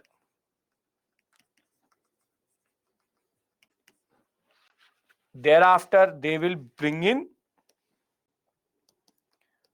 doctrine of lapse and then annex. And the last but not the least is going to be the area never signed subsidiary alliance but was dominated by the British, then doctrine of lapse and annexation. So doctrine of lapse can be applied without subsidiary alliance also. Default means that he was not able to pay for the army itself. Getting my point?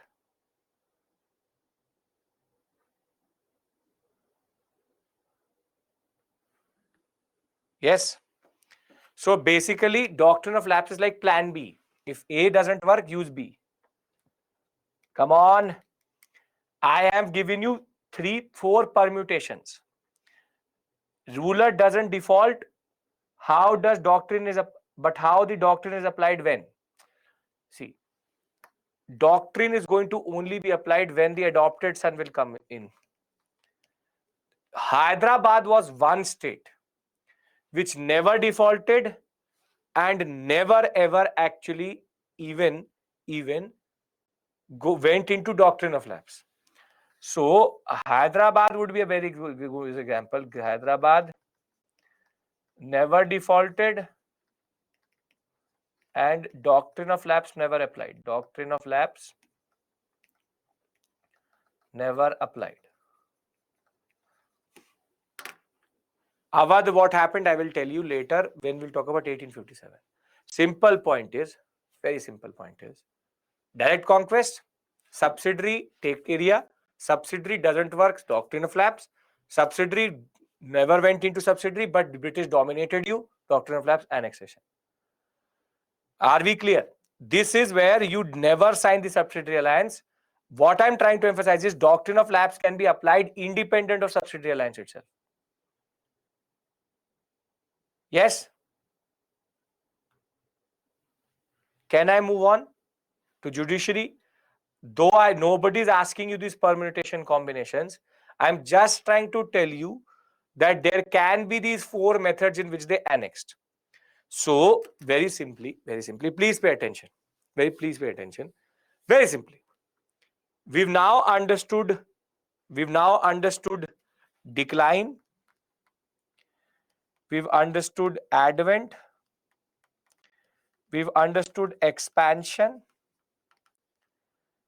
and both direct and indirect. Anybody has any problem till this point in any of the issues? Because now I will go into consolidation. Any issue till this point, everything is making sense. Modern India is not randomly placed, it is placed in a logical manner. More than that, we have now discussed the difficult part of direct conquest, and now we've also understood the 2 basic policies which were used. Paramountcy, ring fence, buffer state, this state, that is all different. Default means that when you don't pay your payment, it's called defaulting. So very simply, which topic is important for prelims? All of them. Which topic is important for mains? All of them. Don't be a utilitarian like a Britisher right now. Because that I will only study this for this, this for this. Don't do that. Simply learn from the British good things. The simple point of the matter is, don't do that. There is no basic division. Anything can be asked in prelims. I can make a question out of prelims also and mains also both. So don't worry about that. So very simply, decline, advent, expansion, and now we need to go into how doctrine is imposed when it's an independent state.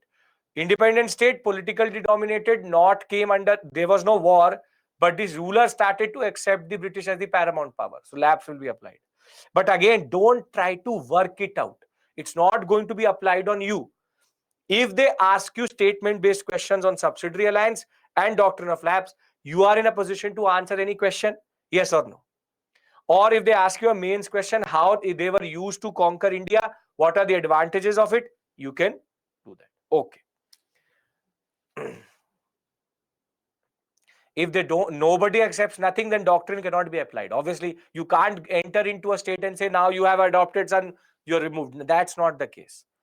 Okay. Expansion and consolidation meaning. Expansion means to expand. How do I tell you? Is to spread. Consolidate means that once you spread, you then start to consolidate the borders. Then you start to stabilize the borders. Now I'm moving on to judiciary. Now I have to discuss with you something very, very important. Okay. So our story with regards to consolidation begins. Now consolidation, we will discuss first judiciary, then ICS, and the next important, what we call as discussion, is going to be economic policy, because that is one of the most important conversations we have. Most amount of questions are coming from that area, both mains and prelims, vis-a-vis this area, which is non-national movement area. Questions have come, and that is the basic point. When the British are here, the basic interest was economic, so you need to understand that also. Now let's talk about consolidation. See, tell me one thing. If you are a commercial power and the law and order situation is bad, would it be good for your empire or your trade?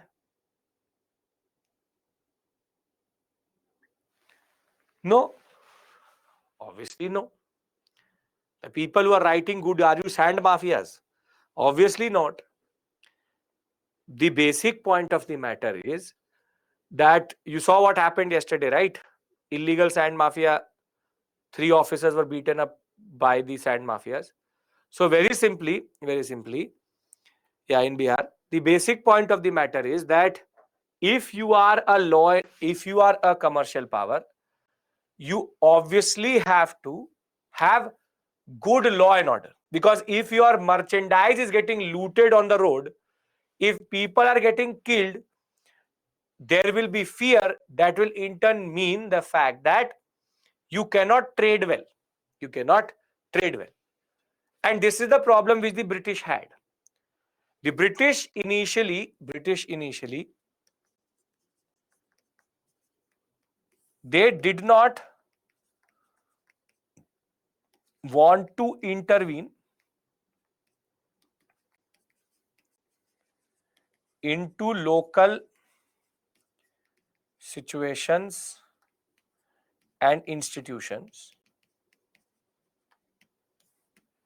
but their hand will be forced. Their hand will be forced. Now, to understand this, in order to understand this, you need to understand what is called Robert Clive dual government in Bengal.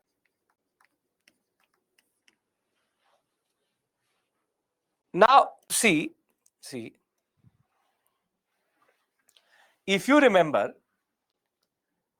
in Bengal, there are two powers which are there under the governor. One is called Nazim and the other one is called Diwan. This is called Nizamat functions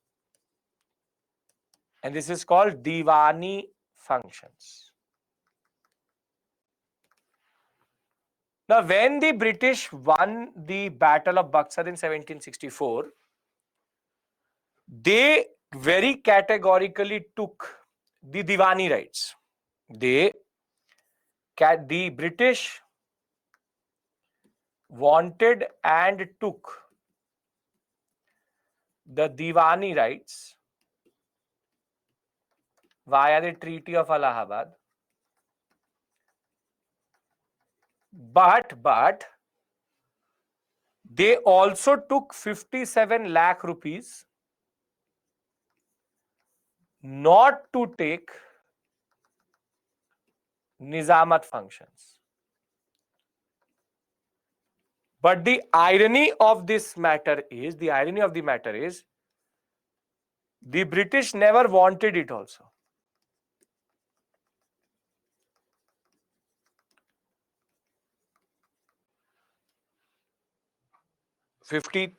Okay, 53, 57, whatever the amount. 53 lakhs, very good. Now, so what happens is that Nizamat functions would mean general administration and Diwani functions would mean revenue administration. DM and DC, they wanted to be DC, district collector, did not want to be district magistrate. So now what happens is, Clive controls this, but they appoint a person called Reza Khan as the Nazim. So who has the day-to-day headache of everything?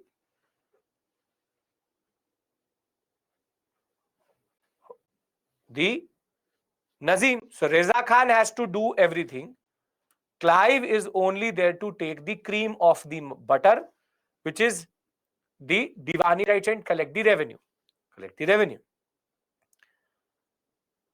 Now, very simply, when we talk about administration, as I said to you, when we talk about the policing administration, I will share my own article wherein the whole story of how they did not want to intervene first, and when then that is called Daroga experiment and how they later changed it. That's a separate issue altogether. I'll ask the team to upload it for this today and tomorrow, both the handout section or the resource section will have it. A very small article, but it will give you the basic picture. We have to discuss rather here two parts of this whole story, which is judiciary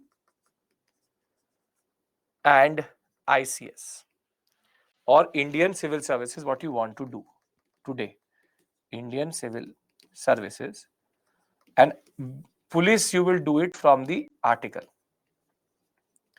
You will do it from the article. Now, see, Clive, it's not imperial, it's Indian Civil Services. Now, Clive didn't touch either. He did not touch any of these elements, did not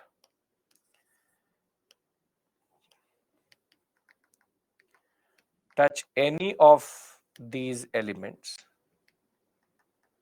because he had what is called the hands of policy.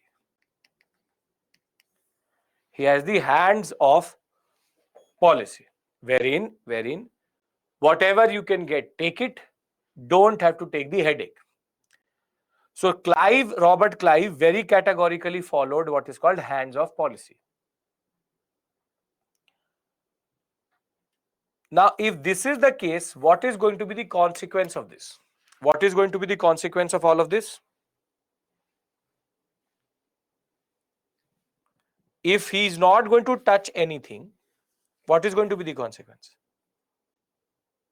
There is no role of the parliament as of right now. No. The consequence of this is going to be very simply, the concept of lawlessness. There will be lawlessness. There will be proper chaos. There will be weak law and order situation. There will be dacoity. There will be looting. Very simply, the whole situation will deteriorate, or we can say that situation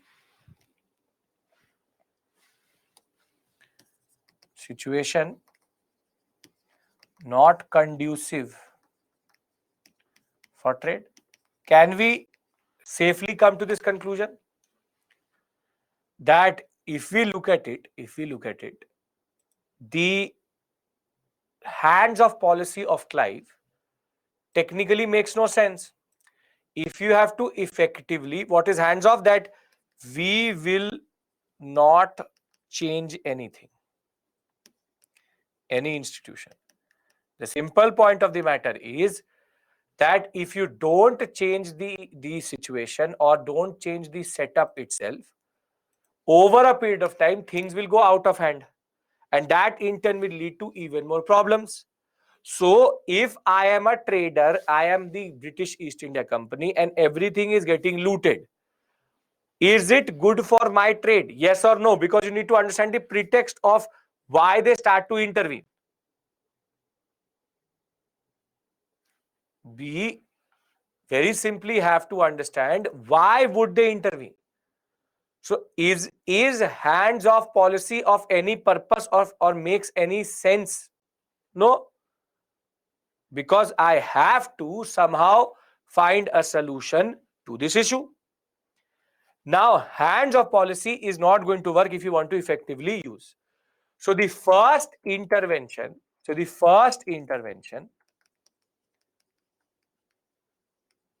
is going to be in the judiciary. Now, if everybody understands the pretext, I would now introduce you to these concepts and what was the situation before it and now what happened under Hastings.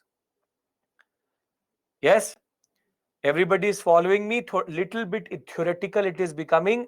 As I told you, the whole factual part is over. Now it's going to become more and more theory based, understanding based. Okay, now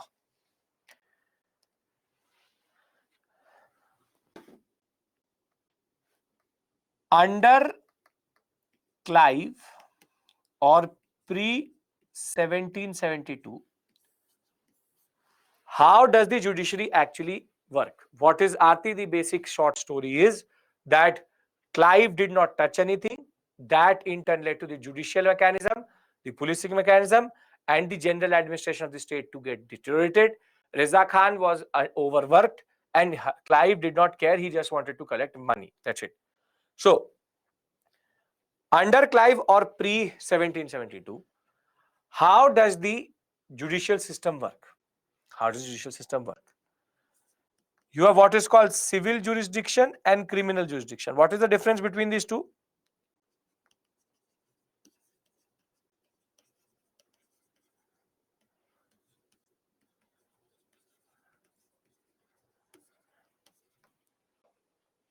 What is the difference between civil and criminal?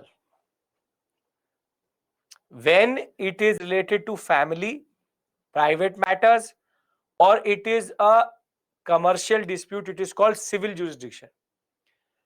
When it is related to harm to the state or a person, it is called criminal jurisdiction. So if you and me go into a contract and I breach it, it is going to be what? Civil or criminal? It's going to be civil. And if I go and murder somebody, it is going to become criminal. So civil and criminal basically are two very important jurisdictions. If I want to divide, Reza Khan will look after civil or criminal?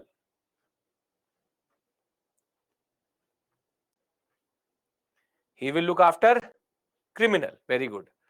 And in a way, the British get civil jurisdiction, which is basic disputes vis-a-vis the concept of commercial disputes, family disputes, this and that. Now, under Clive or pre 1772, where do you get justice? Where do you get justice? So, in the rural areas, zamindars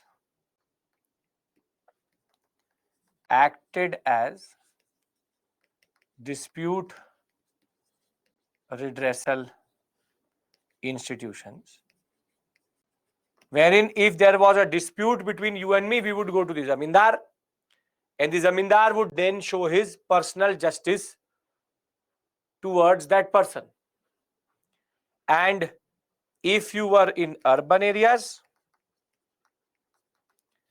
you could go to what is called the King's Court or merchants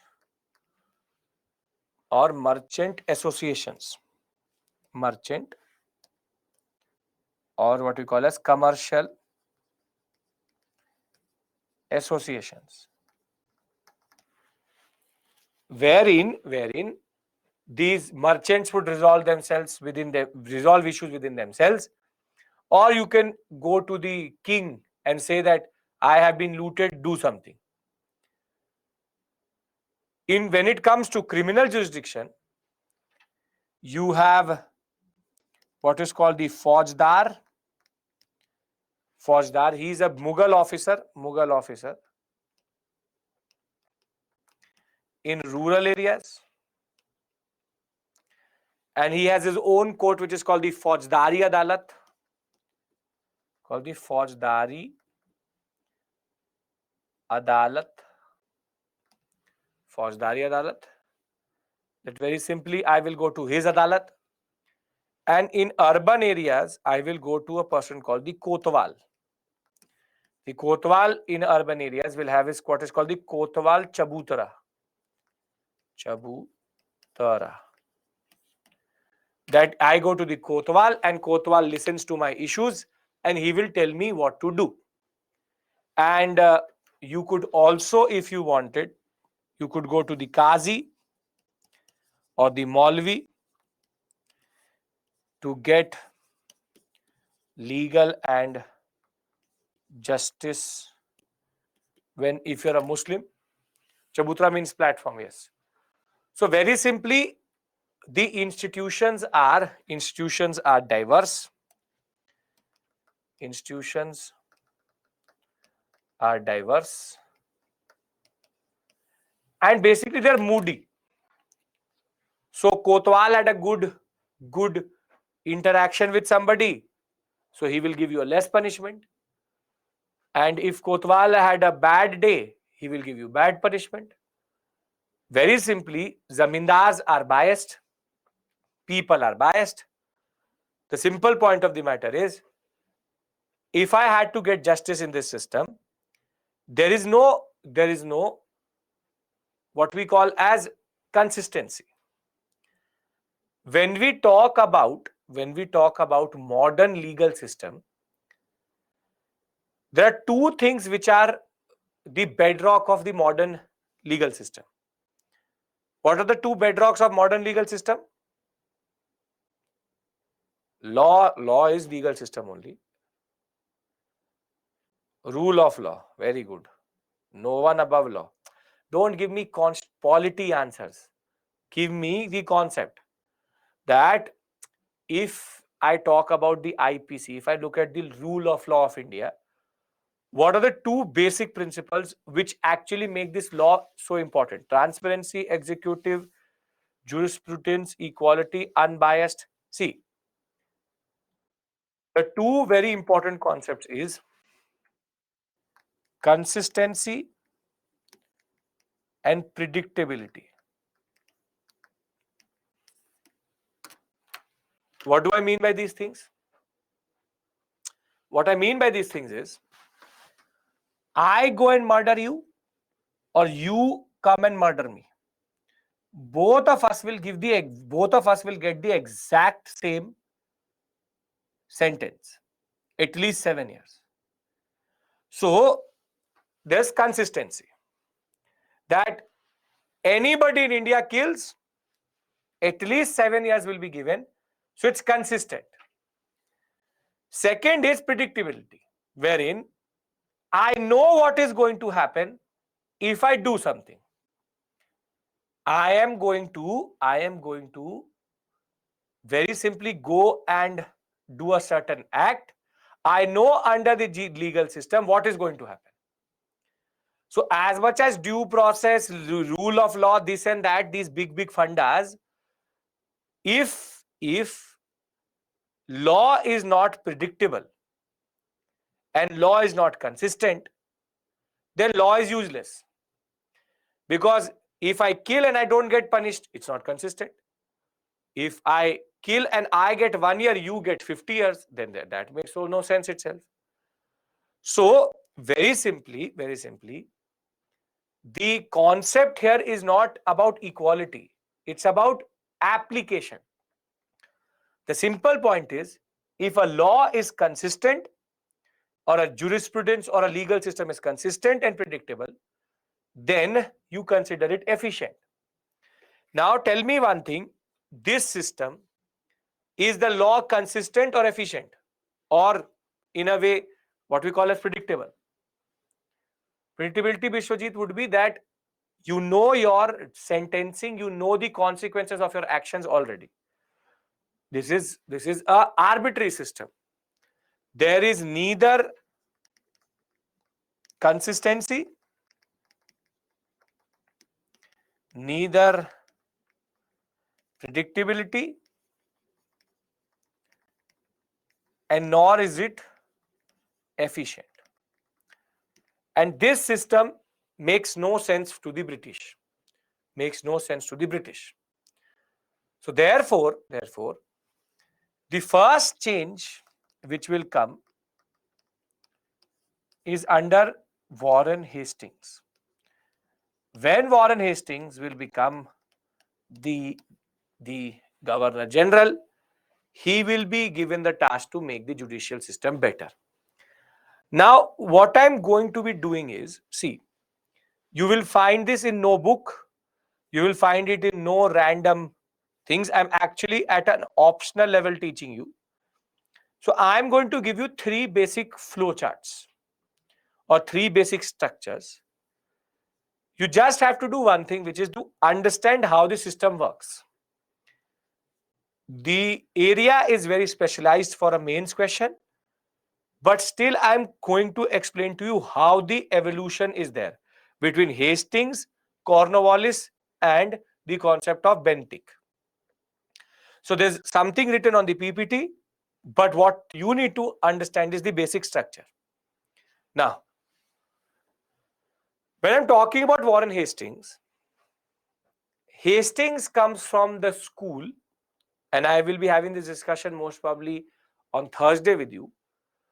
He believes that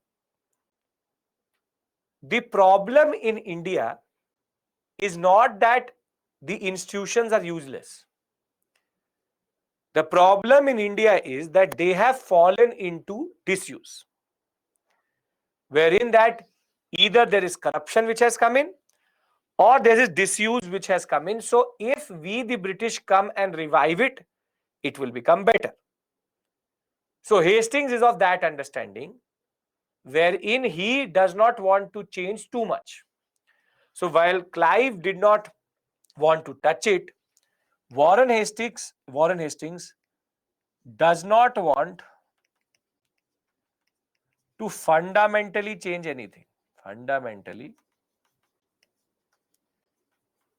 change anything. And then what is the concept then? So what he does is that he introduces the following structure.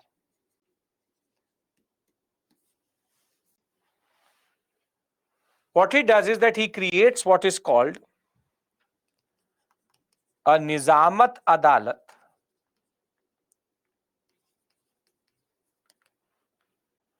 and what is called the Diwani Adalat. Adalat means court. And what happens is the fact that in Nizamat Adalat, there will be a European officer who will be presiding over what is called a religious intermediary.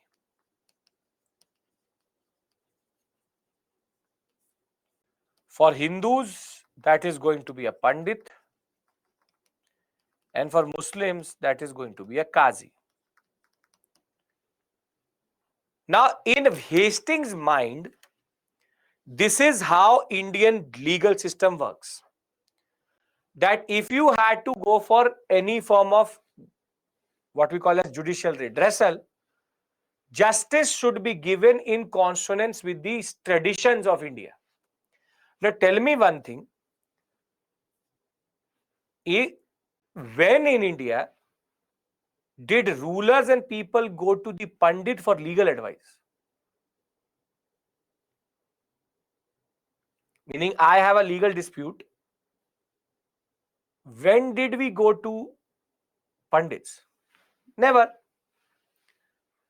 Pandits technically are not legal officers. They are the priestly class.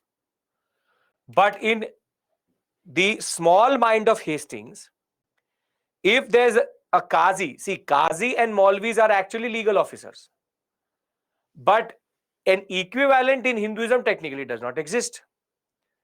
Because Pandits are technically not legal officers. So, in the mind of Hastings, this is the structure he thinks which can mimic the most closest to the existing structure, and people can relate to it. And he does the same thing at the Diwani Adalat. He has a district collector, and the district collector presides over one Hindu and one Muslim intermediary vis-a-vis a Pandit and a Maulvi or Qazi. Maulvi or Qazi. Now, what is more interesting is that this is how things were becoming messy. Think of it. I go to the Nizamat Adalat. I've written it on the, this should be other way around.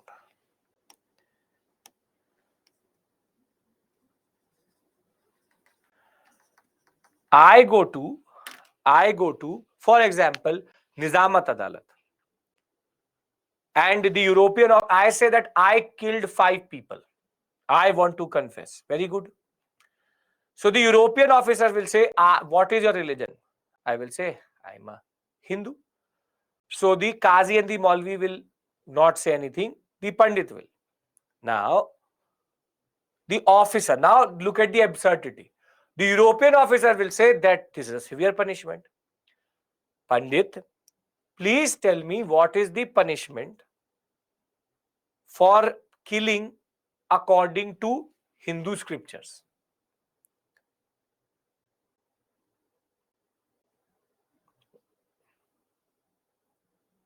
There is no scripture which tells you this. So, the Pandit will rather say, feed 1000 Brahmins and your sins will be washed. So, the European officer says that the religious intermediary says that the basic judgment is feed 1000 Brahmins. Now, this is the problem. You ask the Qazi and the Maulvi, he will do the same thing also, because he has his own notion of justice. Same way, the district collector also was giving absurd judgments. So, very simply, do these intermediaries actually belong in these courts? No. That is the basic point. That because it is in Hastings' mind the way justice should be served, it was the worst structure possible.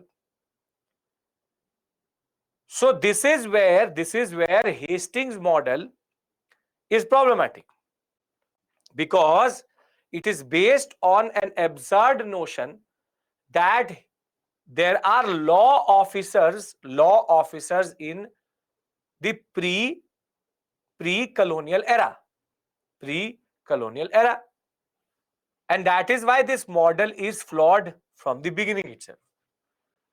But now I did not like that. I don't want to feed 1000 Brahmins. Too much for me. So what Hastings did was he said, okay, if you don't like the appeal, if you don't like the judgment of the Nizamat Adalat, you can go to the Sadar Nizamat Adalat,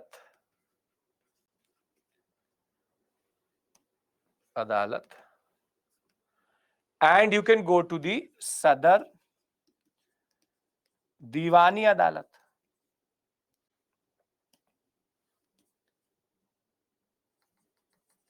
You can go to the Sadar Diwani Adalat, and later this will be replaced, this will be named as the Supreme Court of Bengal, wherein they will basically, the 1774 Supreme Court of Bengal will be established, and that will replace the Sadar Diwani Adalat.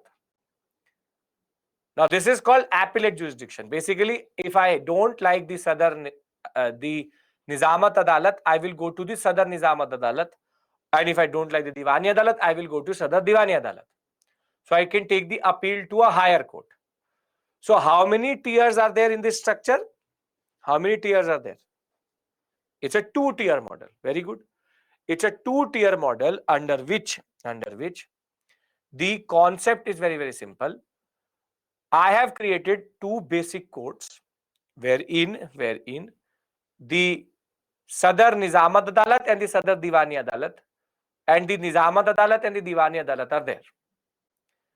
Now we can already understand that basically this system is not going to work, because the religious intermediaries are not going to make sense only, and they will actually even mess it up further. And this is what Cornwallis understood very quickly. Cornwallis, when he will come to India, he will hate this system and change it. Anybody has any issues with regards to basic structure which was created vis-a-vis the first under Hastings? No one has no issues. Okay. Now, who will here matter in Supreme Court? There will be Europeans. All are Europeans only. Only Europeans. Now, no problem. And that is what you actually have to learn. Nothing more, nothing less. Now, Cornwallis brings in a very elaborate system. Criminal, civil. Now, please pay attention. I will make all of them on the same slide, so you don't have to worry in that regard. And we can do one thing for consistency. I'll remove this term from here, because then there will be no issue later. Let's just call it the Supreme Court so that it becomes more easy. Supreme Court of Bengal at Calcutta. Because you will see that if I don't remove that, it will become problematic. One is criminal jurisdiction, one is civil jurisdiction. The Nizamat Adalat with European officer, Diwani Adalat with district collector, both have intermediaries. And if you don't like it, you can go to the next tier, which is Supreme Court and Sadar Diwani Adalat. This is what is the system of Hastings. Now, Cornwallis will change it. Cornwallis will make it much more elaborate. Cornwallis will, what he will do is he will introduce what are called district courts. Then it will have circuit courts. Then you will have the Sadar Nizamat Adalat. And then you will have the Supreme Court. So the difference is that this is district level. This is intermediate level. This is province level. This is pan-India level. So which out of these three, from Supreme Court, Sadar Nizamat Adalat, Circuit Court and District Court, which is the one which will later technically become High Courts? Yes, the Sadar Nizamat Adalat. The Sadar Nizamat Adalat will technically become the level of High Courts. And if you're a lawyer, or if you are basically well versed with the legal system, this system is still there. In India till today, there we have district courts, we have circuit courts. Thereafter, we have High Courts and the Supreme Court. So circuit courts and district courts still exist in India, and the structure is a little bit similar to what we have. Though we basically have three-tiered structure. We have what is called Sessions Court, High Court and Supreme Court. But under Sessions Court, which is nothing but circuit courts, we also have district courts. So very simply, the system is quite similar to what we have today. So any lawyer can attest the fact that we still, in a way, use this basic system or legal order in that regard. Now, the innovation is not this. District court, circuit court, Sadar or Supreme. It is civil. The British will be more interested in criminal or civil? Tell me. The British will be more interested in criminal or civil? They will be more interested in civil, because civil means that their interest is protected. is protected. So civil, he will create a much more elaborate structure. King in council. King in council means any dispute above £5,000, you will go to England and you will meet the king to resolve it.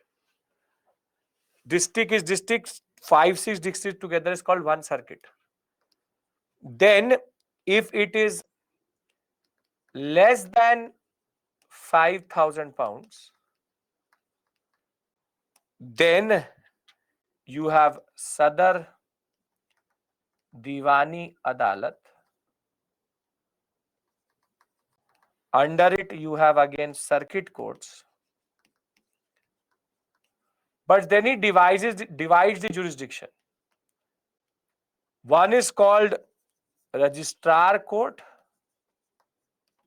and the second one is called munsif court. What is the concept of registrar court and munsif court?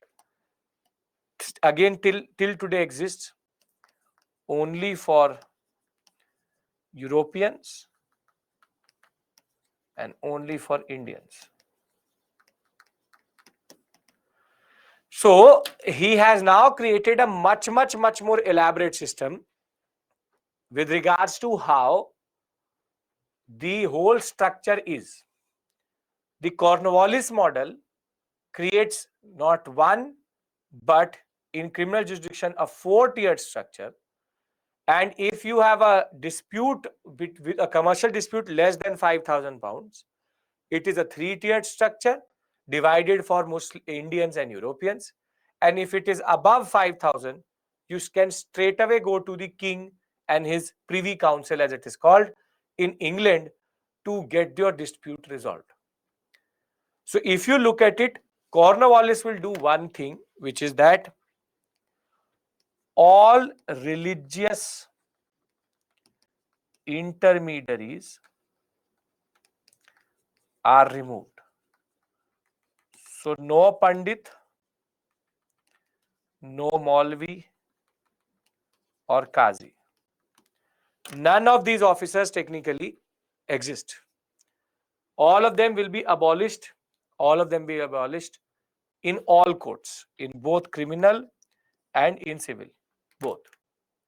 Privy Council is their small advisory council of the king. So very simply, if you look at the structure of Hastings, it shows a faith in religious intermediaries, while Hastings had no real faith at all. So I'll bring these two things together. But before that, we just have to see what Bentinck is going to do, and then I bring all things three structures together. Right? Now Bentinck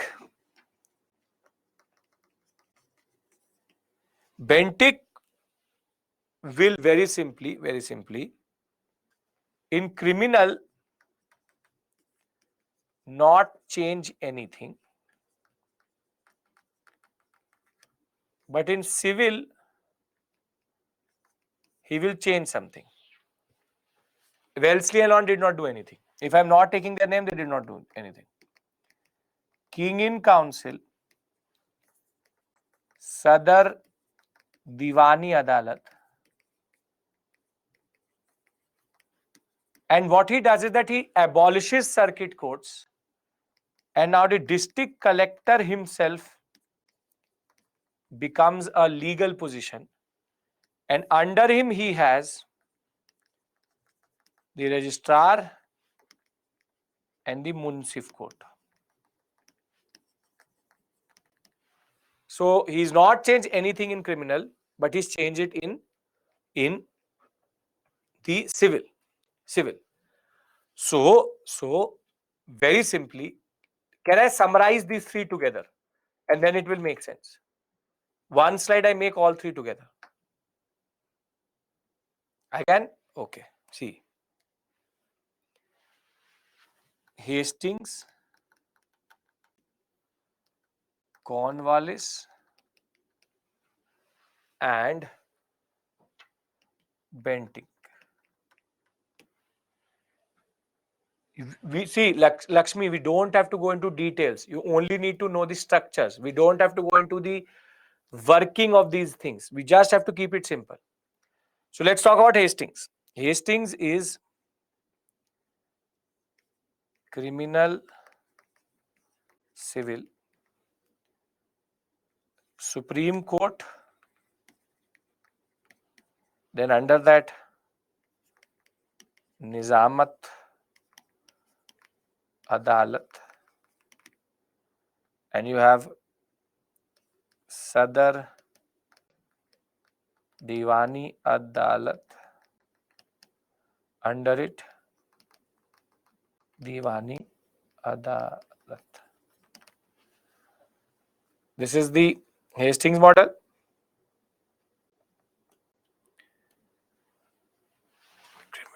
The Cornwallis model,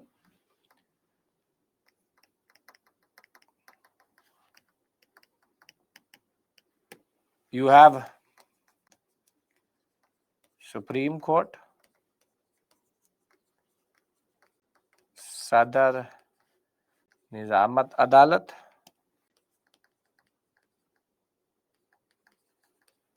then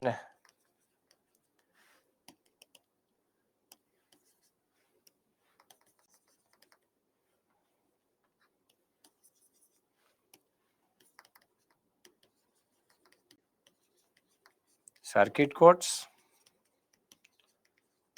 then district courts. Here, King in Council, Sadar Diwani Adalat,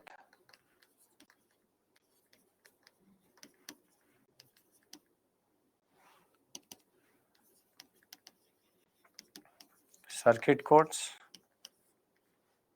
under that he has religious intermediaries, yes, and Munsif Court. And thereafter, Bentinck, criminal is same, civil, King in Council, Sadar Diwani Adalat, then district collector, under him registrar and Munsif. So the main change is here. Now does it make sense? Everybody, can you just remember this slide? There's no question anybody is asking you, but basically this is the basic model.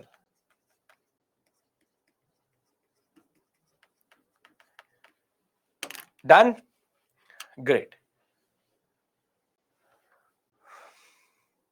Now, let's read it. This is going to be our second consolidation. Third time I'm repeating vis-a-vis the larger context. So you have local fauzdars that had executive discretion. Sharia, which is the holy law of Islam, was implemented by qazis and muftis. Focus was more towards mutual resolution than punitive action. And thereafter, you have the judiciary was extremely corrupt, and zamindars and revenue farmers were generally usurping judicial authority. So there's proper confusion in that regard. Now, what Hastings will introduce is a two-tier system.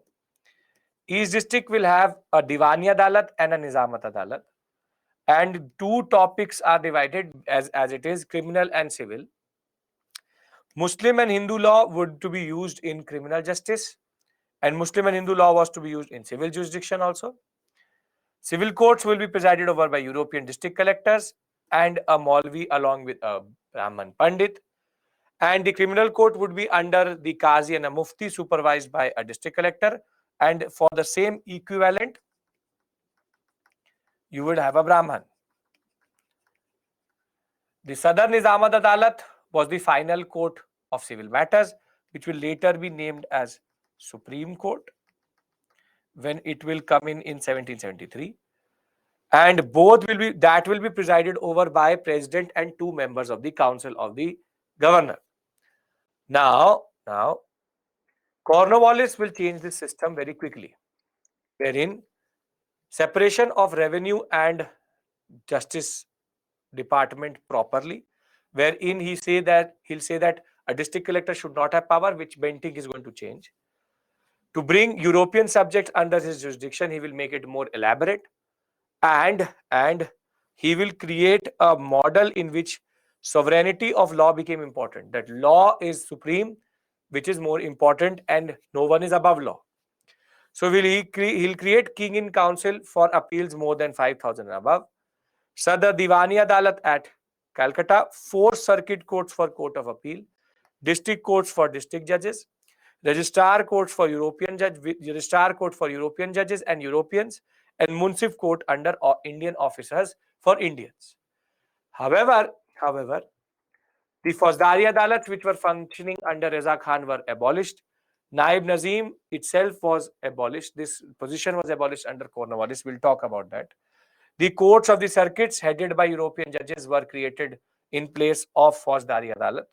Sadar Nizamad Adalat was brought back to Calcutta, and it was placed under the supervision of Governor General. Indians were excluded almost entirely out of this whole system. Now, Bentinck, what he will do is that he will transfer the power of the circuit courts to the collector. The Diwani Adalat and Sadar Nizamat Adalat will be shifted to Allahabad. English will be now used in the Supreme Court other than Persian. The law courts were to adopt either Persian or a vernacular language. He will be the one who will also establish the Law Commission under Macaulay. The Criminal Procedural Code, Civil Procedural Code, and the IPC, which we use today, were all created by the Macaulay Commission itself. Further, later in 1860, it will provide that Europeans can claim special privileges in certain what we call as in criminal cases. However, no judge of Indian origin could try them. And in 1865, the Supreme Court will be there, and all Sadar Adalats will be merged to create the 3 high courts which are there: Calcutta, Bombay, and Madras. So I know when you will read it, it will actually make no sense. Can we agree to this? And I'll give you a 5-minute breather and we can talk about ICS. I can give you a 5-minute breather. We can take a small break here. 25 minutes will be left, but I want to do ICS. 25 minutes, I can give you a 5-minute break here. We can stop here. We can stop here for 5 minutes. You can take a breather and we can then do ICS and end the class. Yes. So I'll leave you on this basic slide. We can be back at 9:05, and you please just simply absorb what is done. This is the slide which you need to remember. You can remember it. Come on. No issues. Because when I read it, it will actually make no sense. Okay, perfect. See you.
Okay.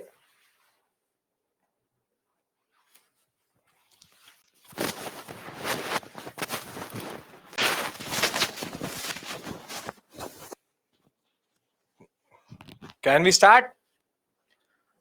Helps. Okay. Now, let's talk about the ICS. When we talk about the ICS generally, reading from the book, not getting, no issue. If you can just look at the structures, enough. I know judiciary is given in a very bad way in standard books. We all can learn those basic structures for you just to know basic judiciary. That's it. I have to give you that image. I'm giving you that image. Don't have to get caught up into that. Okay. Now, they're called civil services because they are for the people, not military services. Okay.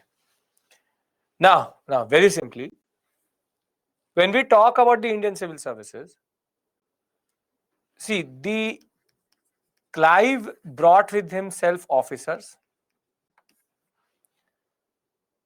They were part of the East India Company. However, the problem was that these officers were extremely corrupt.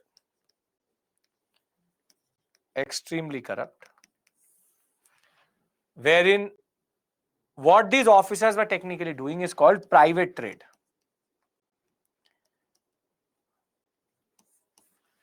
I'll tell you what private trade technically means. East India Company is trading.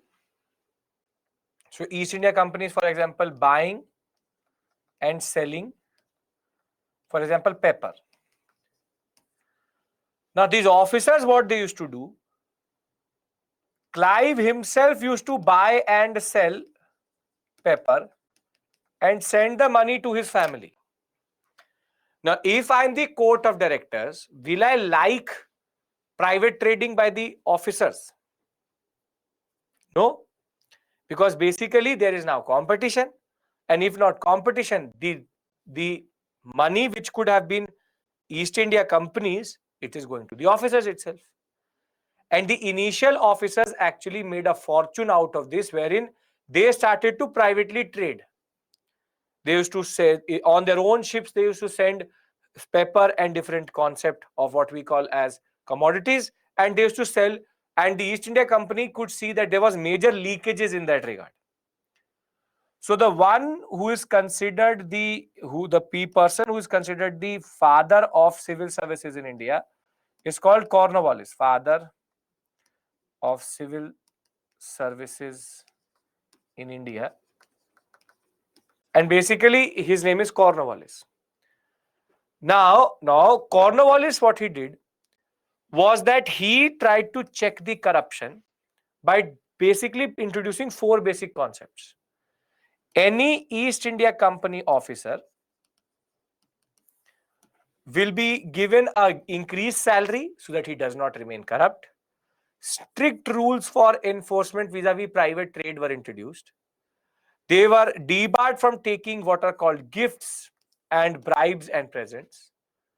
And he also gave them promotion based on seniority so that they know that there is basic form of promotion and a concept career in the ICS.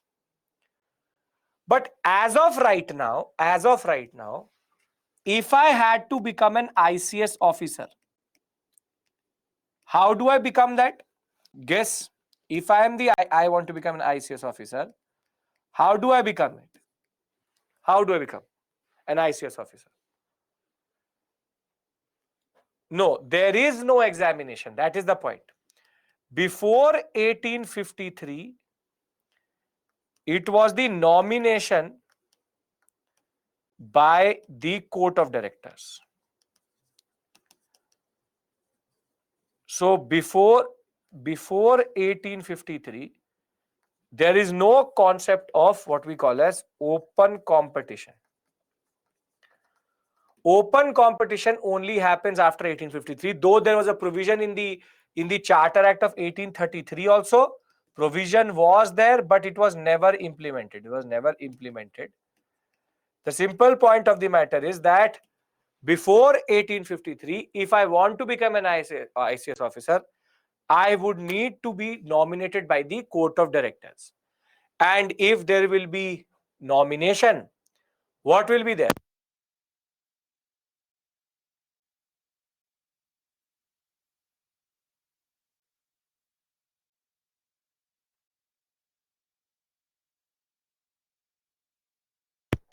I will nominate my family members. Voice should be back now. I would only nominate my family members. I would be a nepotistic. So, family member after family member after family member. And this is the problem of this system. So, ICS became much more sought after based on an examination only after 1853. But the irony is that the system which you follow today for UPSC is exactly the same as the open competition which was introduced after 1853, wherein they also had a prelims examination, they also had a mains examination, they also had an interview. But the difference was that you do GS paper 2, 3, 4, 5 or whatever, GS paper 1, 2, 3. They rather had the concept of Latin language, English literature, Greek philosophy, very Europeanish subjects in that regard. So you needed to know Latin, you needed to know English, you needed to know English literature, you needed to know Greek philosophy, you needed to know the very, what we call as difficult in that regard, Latin based legal systems. So the examination before 1853 was not based on exam, only after 1853 it is. And it can, between 1853 and 1922, it only happens in England, London. It only happens in London. It only happens in London. It is the recommendation of what is called what we call as the Islington Committee. I will discuss with you later. Islington Committee said that the simultaneous exam should happen, and that in turn will lead to, in 1922, for the first time, it will happen at two places, London and Allahabad, or what we call as Prayagraj today. And basically, the simultaneous exam concept is going to come in 1922. And before that, in 1853 to 1922, you had to go to London in that regard. So 1853 broke the monopoly of the East Court of Directors. 1833 tried it, but was never implemented. So are we clear with regards to basic progressions here? That it is Cornwallis who makes it better. Before 1853, it is based on nomination. After 1853, it is based on open competition. Between 1853 and 1922, it is only in England. After 1922, it is both in London and in Allahabad. Yes? Okay. Now, where do ISS get trained today? Where do ISS get trained today? Or rather, everybody gets trained today. Masuri, Labasna. Very good. So, it's about training also. Where do you training? Or where do you do training? When we talk about training, the training of the ICS officers, Wellesley actually started what is called the Fort William College in 1806. But the Court of Directors did not like it. Wellesley wanted to train ICS officers in Calcutta itself so that they could learn Indian conditions and also understand India better. But if I am a Court of Director, Wellesley has too much power. Therefore, this will be shut down. This will be shut down. And there will be a new college which will be developed, which is called the East India Company College at a place called Haileybury in England. And that basically became the only training institute, 2 years of training at Haileybury College with regards to the concept of training of the ICS officers. Arthur, not Richard Kartika. So very simply, basic questions with regards to when, how, and what are done. So let me read it out to you. See, Fort William College will be opened in 1806 by Wellesley, but the Court of Directors will close it. Instead of that, the East India College will be set up in Haileybury in London to train the recruits for 2 years. Although the Charter Act of 1833 had theoretical understanding or in principle said that it should be open to Indians via a concept of open competition, this open competition clause will be technically negated when there will be opposition from the Court of Directors, and it will only be in 1853 that open competition will come. Further, the simple point of the matter is, because we don't do land revenue today, what I want to do very simply is just write the basic things. 1833, 1853, 1922. 1833 is the attempt at open competition. 1853 is open competition. 1922 is simultaneous exam. Now, last but not the least, one thing. There are 3 commissions which I will discuss with you in miscellaneous topics, which is the last module itself, which are related to what we call as ICS. One is called Atchison. One second. One is called Atchison Commission. The other was called Islington Commission, and this is called Lee Commission. Just remember AIL. This is in chronological order. I will discuss with you what were their basic provisions later. But when we talk about the ICS as of right now, they will be the most important backbone, but also an important tool of rule in India. So if we understand all of this, I'll consolidate what we've done today and I'll ask you the question related to wars so that we can check if you remember everything till now or not. Yes? So what have we done today? We have discussed Sikh war. We discussed the basic contours of the war, why it happened. AIL is nothing but the acronym for the 3 commissions related to ICS. These are ICS commissions.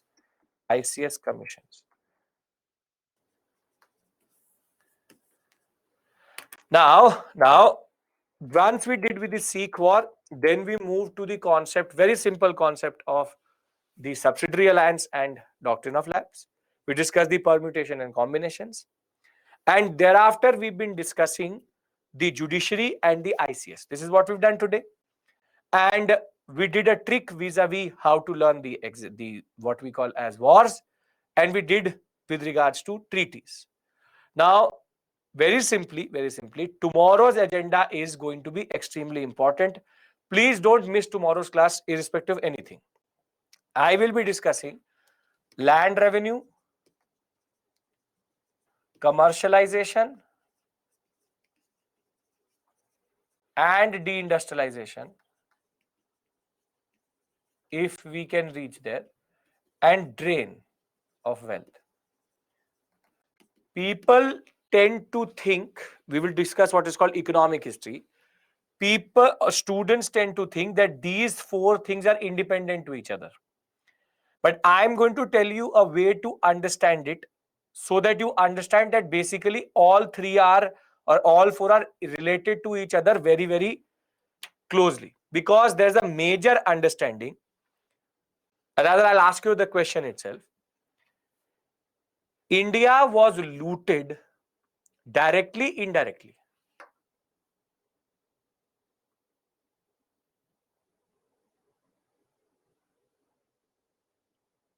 Directly, indirectly, both. Okay.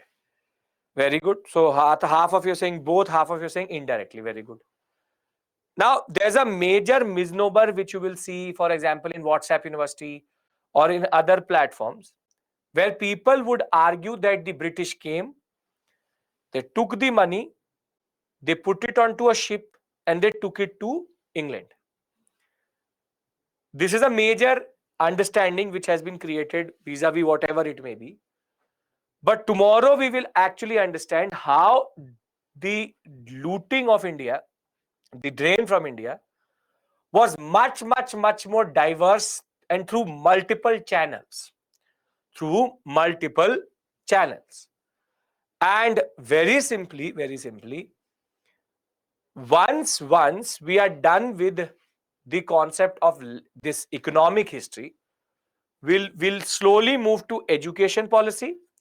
And once we'll move to education policy, we'll move to social religious reform. So we are very slowly shifting towards the social justice reform movement, then peasant and tribal movement in 1857. We are very slowly but surely moving towards the national movement. Till this point in the story, from advent to expansion to consolidation, I hope nobody has any problem. And last but not the least, tomorrow we start economic exploitation. Are we clear with regards to where are we going? We'll discuss the constitutional history from Regulating Act to the Charter Act to everything also in between all of this. I have to do with you regulating PITS India. I will to discuss that with you. So no problem. You are able to understand the logic of the syllabus itself and how UPSC or we have divided it in that regard. ICS it Mandur, ICS till this point is complete for the initial company period. Crown period will do separately. Okay. Now, see, if you've covered it from Lakshmikant, the problem is Lakshmikant orientation for that is different. Because a lot of students do it from Lakshmikant, but the problem is Lakshmikant is written from the perspective of polity. We have to discuss it in the concept of history and implications on British India. So there's a difference with regards to that. See, judiciary is complicated. Yes, obviously. Just remember the structure enough. As I said, ICS is also, I've done the basics with you. We will come back to this topic later when we'll do. Can I do the questions and we can stop for today? Pulkit, Clive took 53 lakhs. You are expecting honesty from Clive. Yes, he took 53 lakhs. Later they will take Nizamat function also. British can do anything. Okay. So I'll do 3 levels of questions with you and we'll then end for today. As I said, why the name civil? Because civil means people. Military means military. So Indian civil services, civil. You don't. People tend to forget what you want to become is a public servant. But people don't think, IAS officers don't think themselves as servants. But you're a public servant. That is why you're a civil officer. Okay. Now,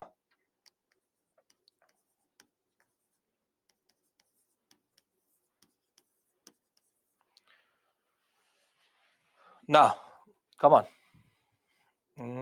Yes.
Okay, arrange it. I mixed it now. Take your time.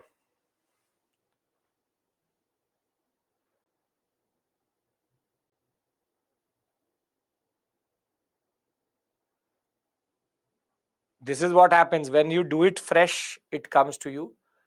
Later it will. 4 is Treaty of Allahabad.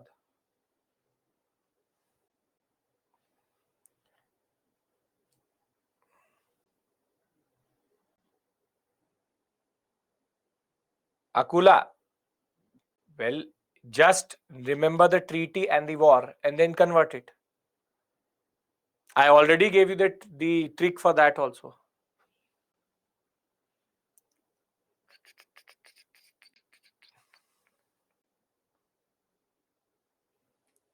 Come on.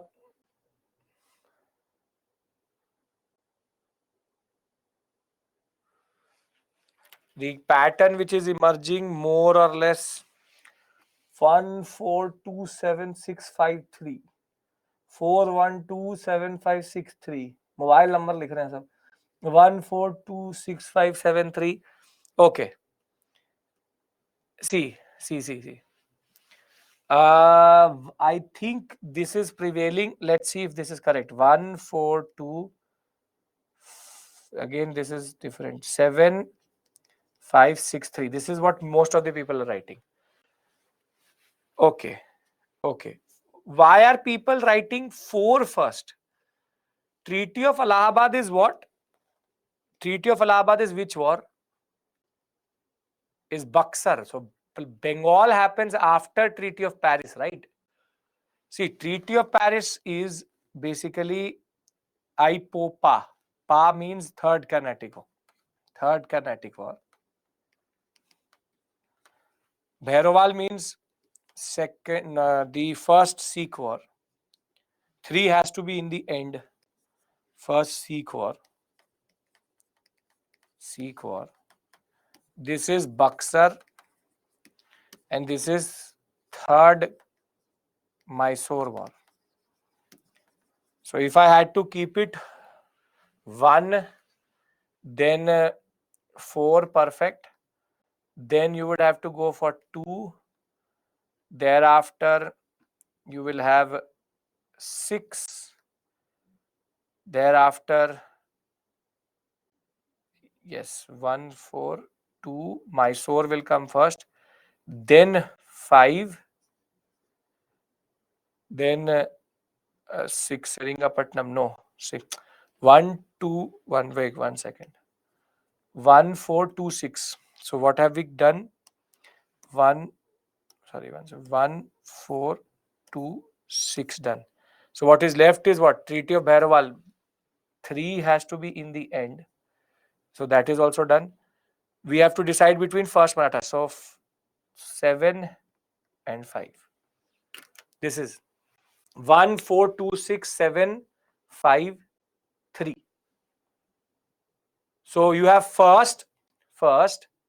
I've done all right. 7 before 6. Why 7 before 6? First Maratha, third Mysore. Then again you are mixing it up. First Maratha, then 7, 6. Okay, I get your point. This will be reverse. 7, 6. Okay. Now this is fine. 1, 4. 1 is third Carnatic War. Thereafter 4 is Treaty of Allahabad Buxar. Then 2 first Mysore. Then 7 perfect first Maratha. Then 6 which is third Mysore.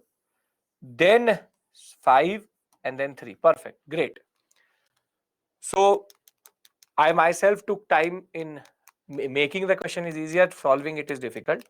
But just to refresh your basic memory, what is the catches? What are the catches here? IPOPA and thereafter Mad Man Seri.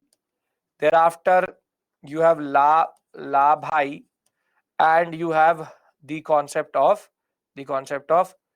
Bal, not Bal, Sal bus, Sal bus. These are the ones.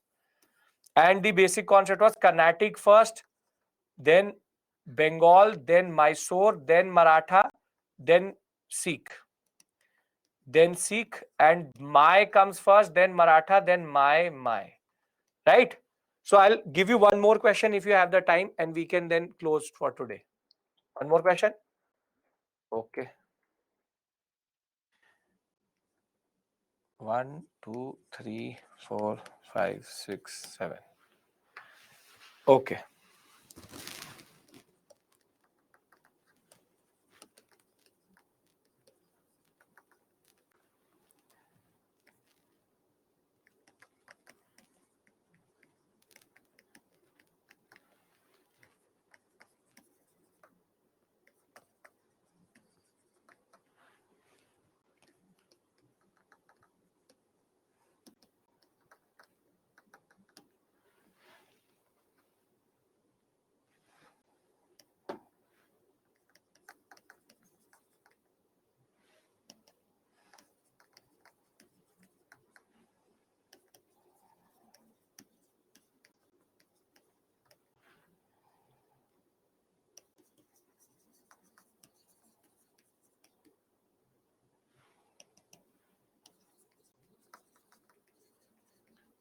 Come on.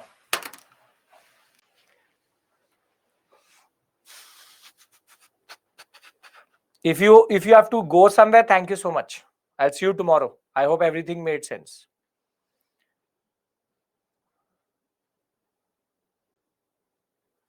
Come on.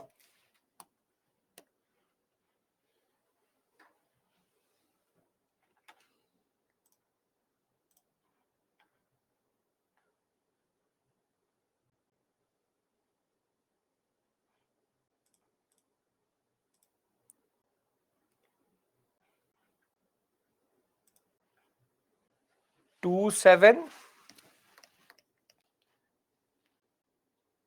Again, mixing is there. 2, 7, 3, 1, 6, 4, 5. This is what people are writing. Then there is one more. 2, 7, 3, 6, 1, 4, 5. Let's check. Let's check. See. Treaty of Mangalore is madman. So basically, this is Second Mysore War.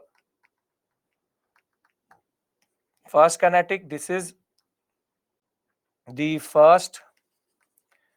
No, this is the second Maratha War.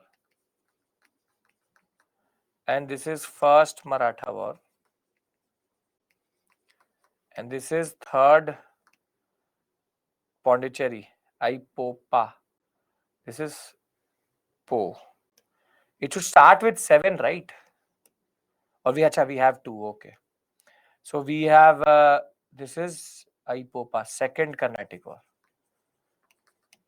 So it will be first this 2, 7. Thereafter we have first Mysore. So 3. Then second Mysore. No, we have then first Maratha also. Then 6. Thereafter you will have 1, 1, and then 5 will be in the end. So 4 here. 2, 7, 3, 6, 1, 4, 5. Yes. So I hope that you found this at least useful now, and how you can actually solve these questions, right? So thank you so much. I'll see you tomorrow, same time. Tomorrow, a little bit more attentive, and we have to discuss economic history. Very, very important, interesting zone also. And it will open your eyes quite a lot about how India actually is what it is today. So I hope that these tricks are working for you. We are doing extremely, very, very difficult questions that ways. If we don't have that understanding, these questions become impossible in a way. So thank you. Take care. Bye-bye.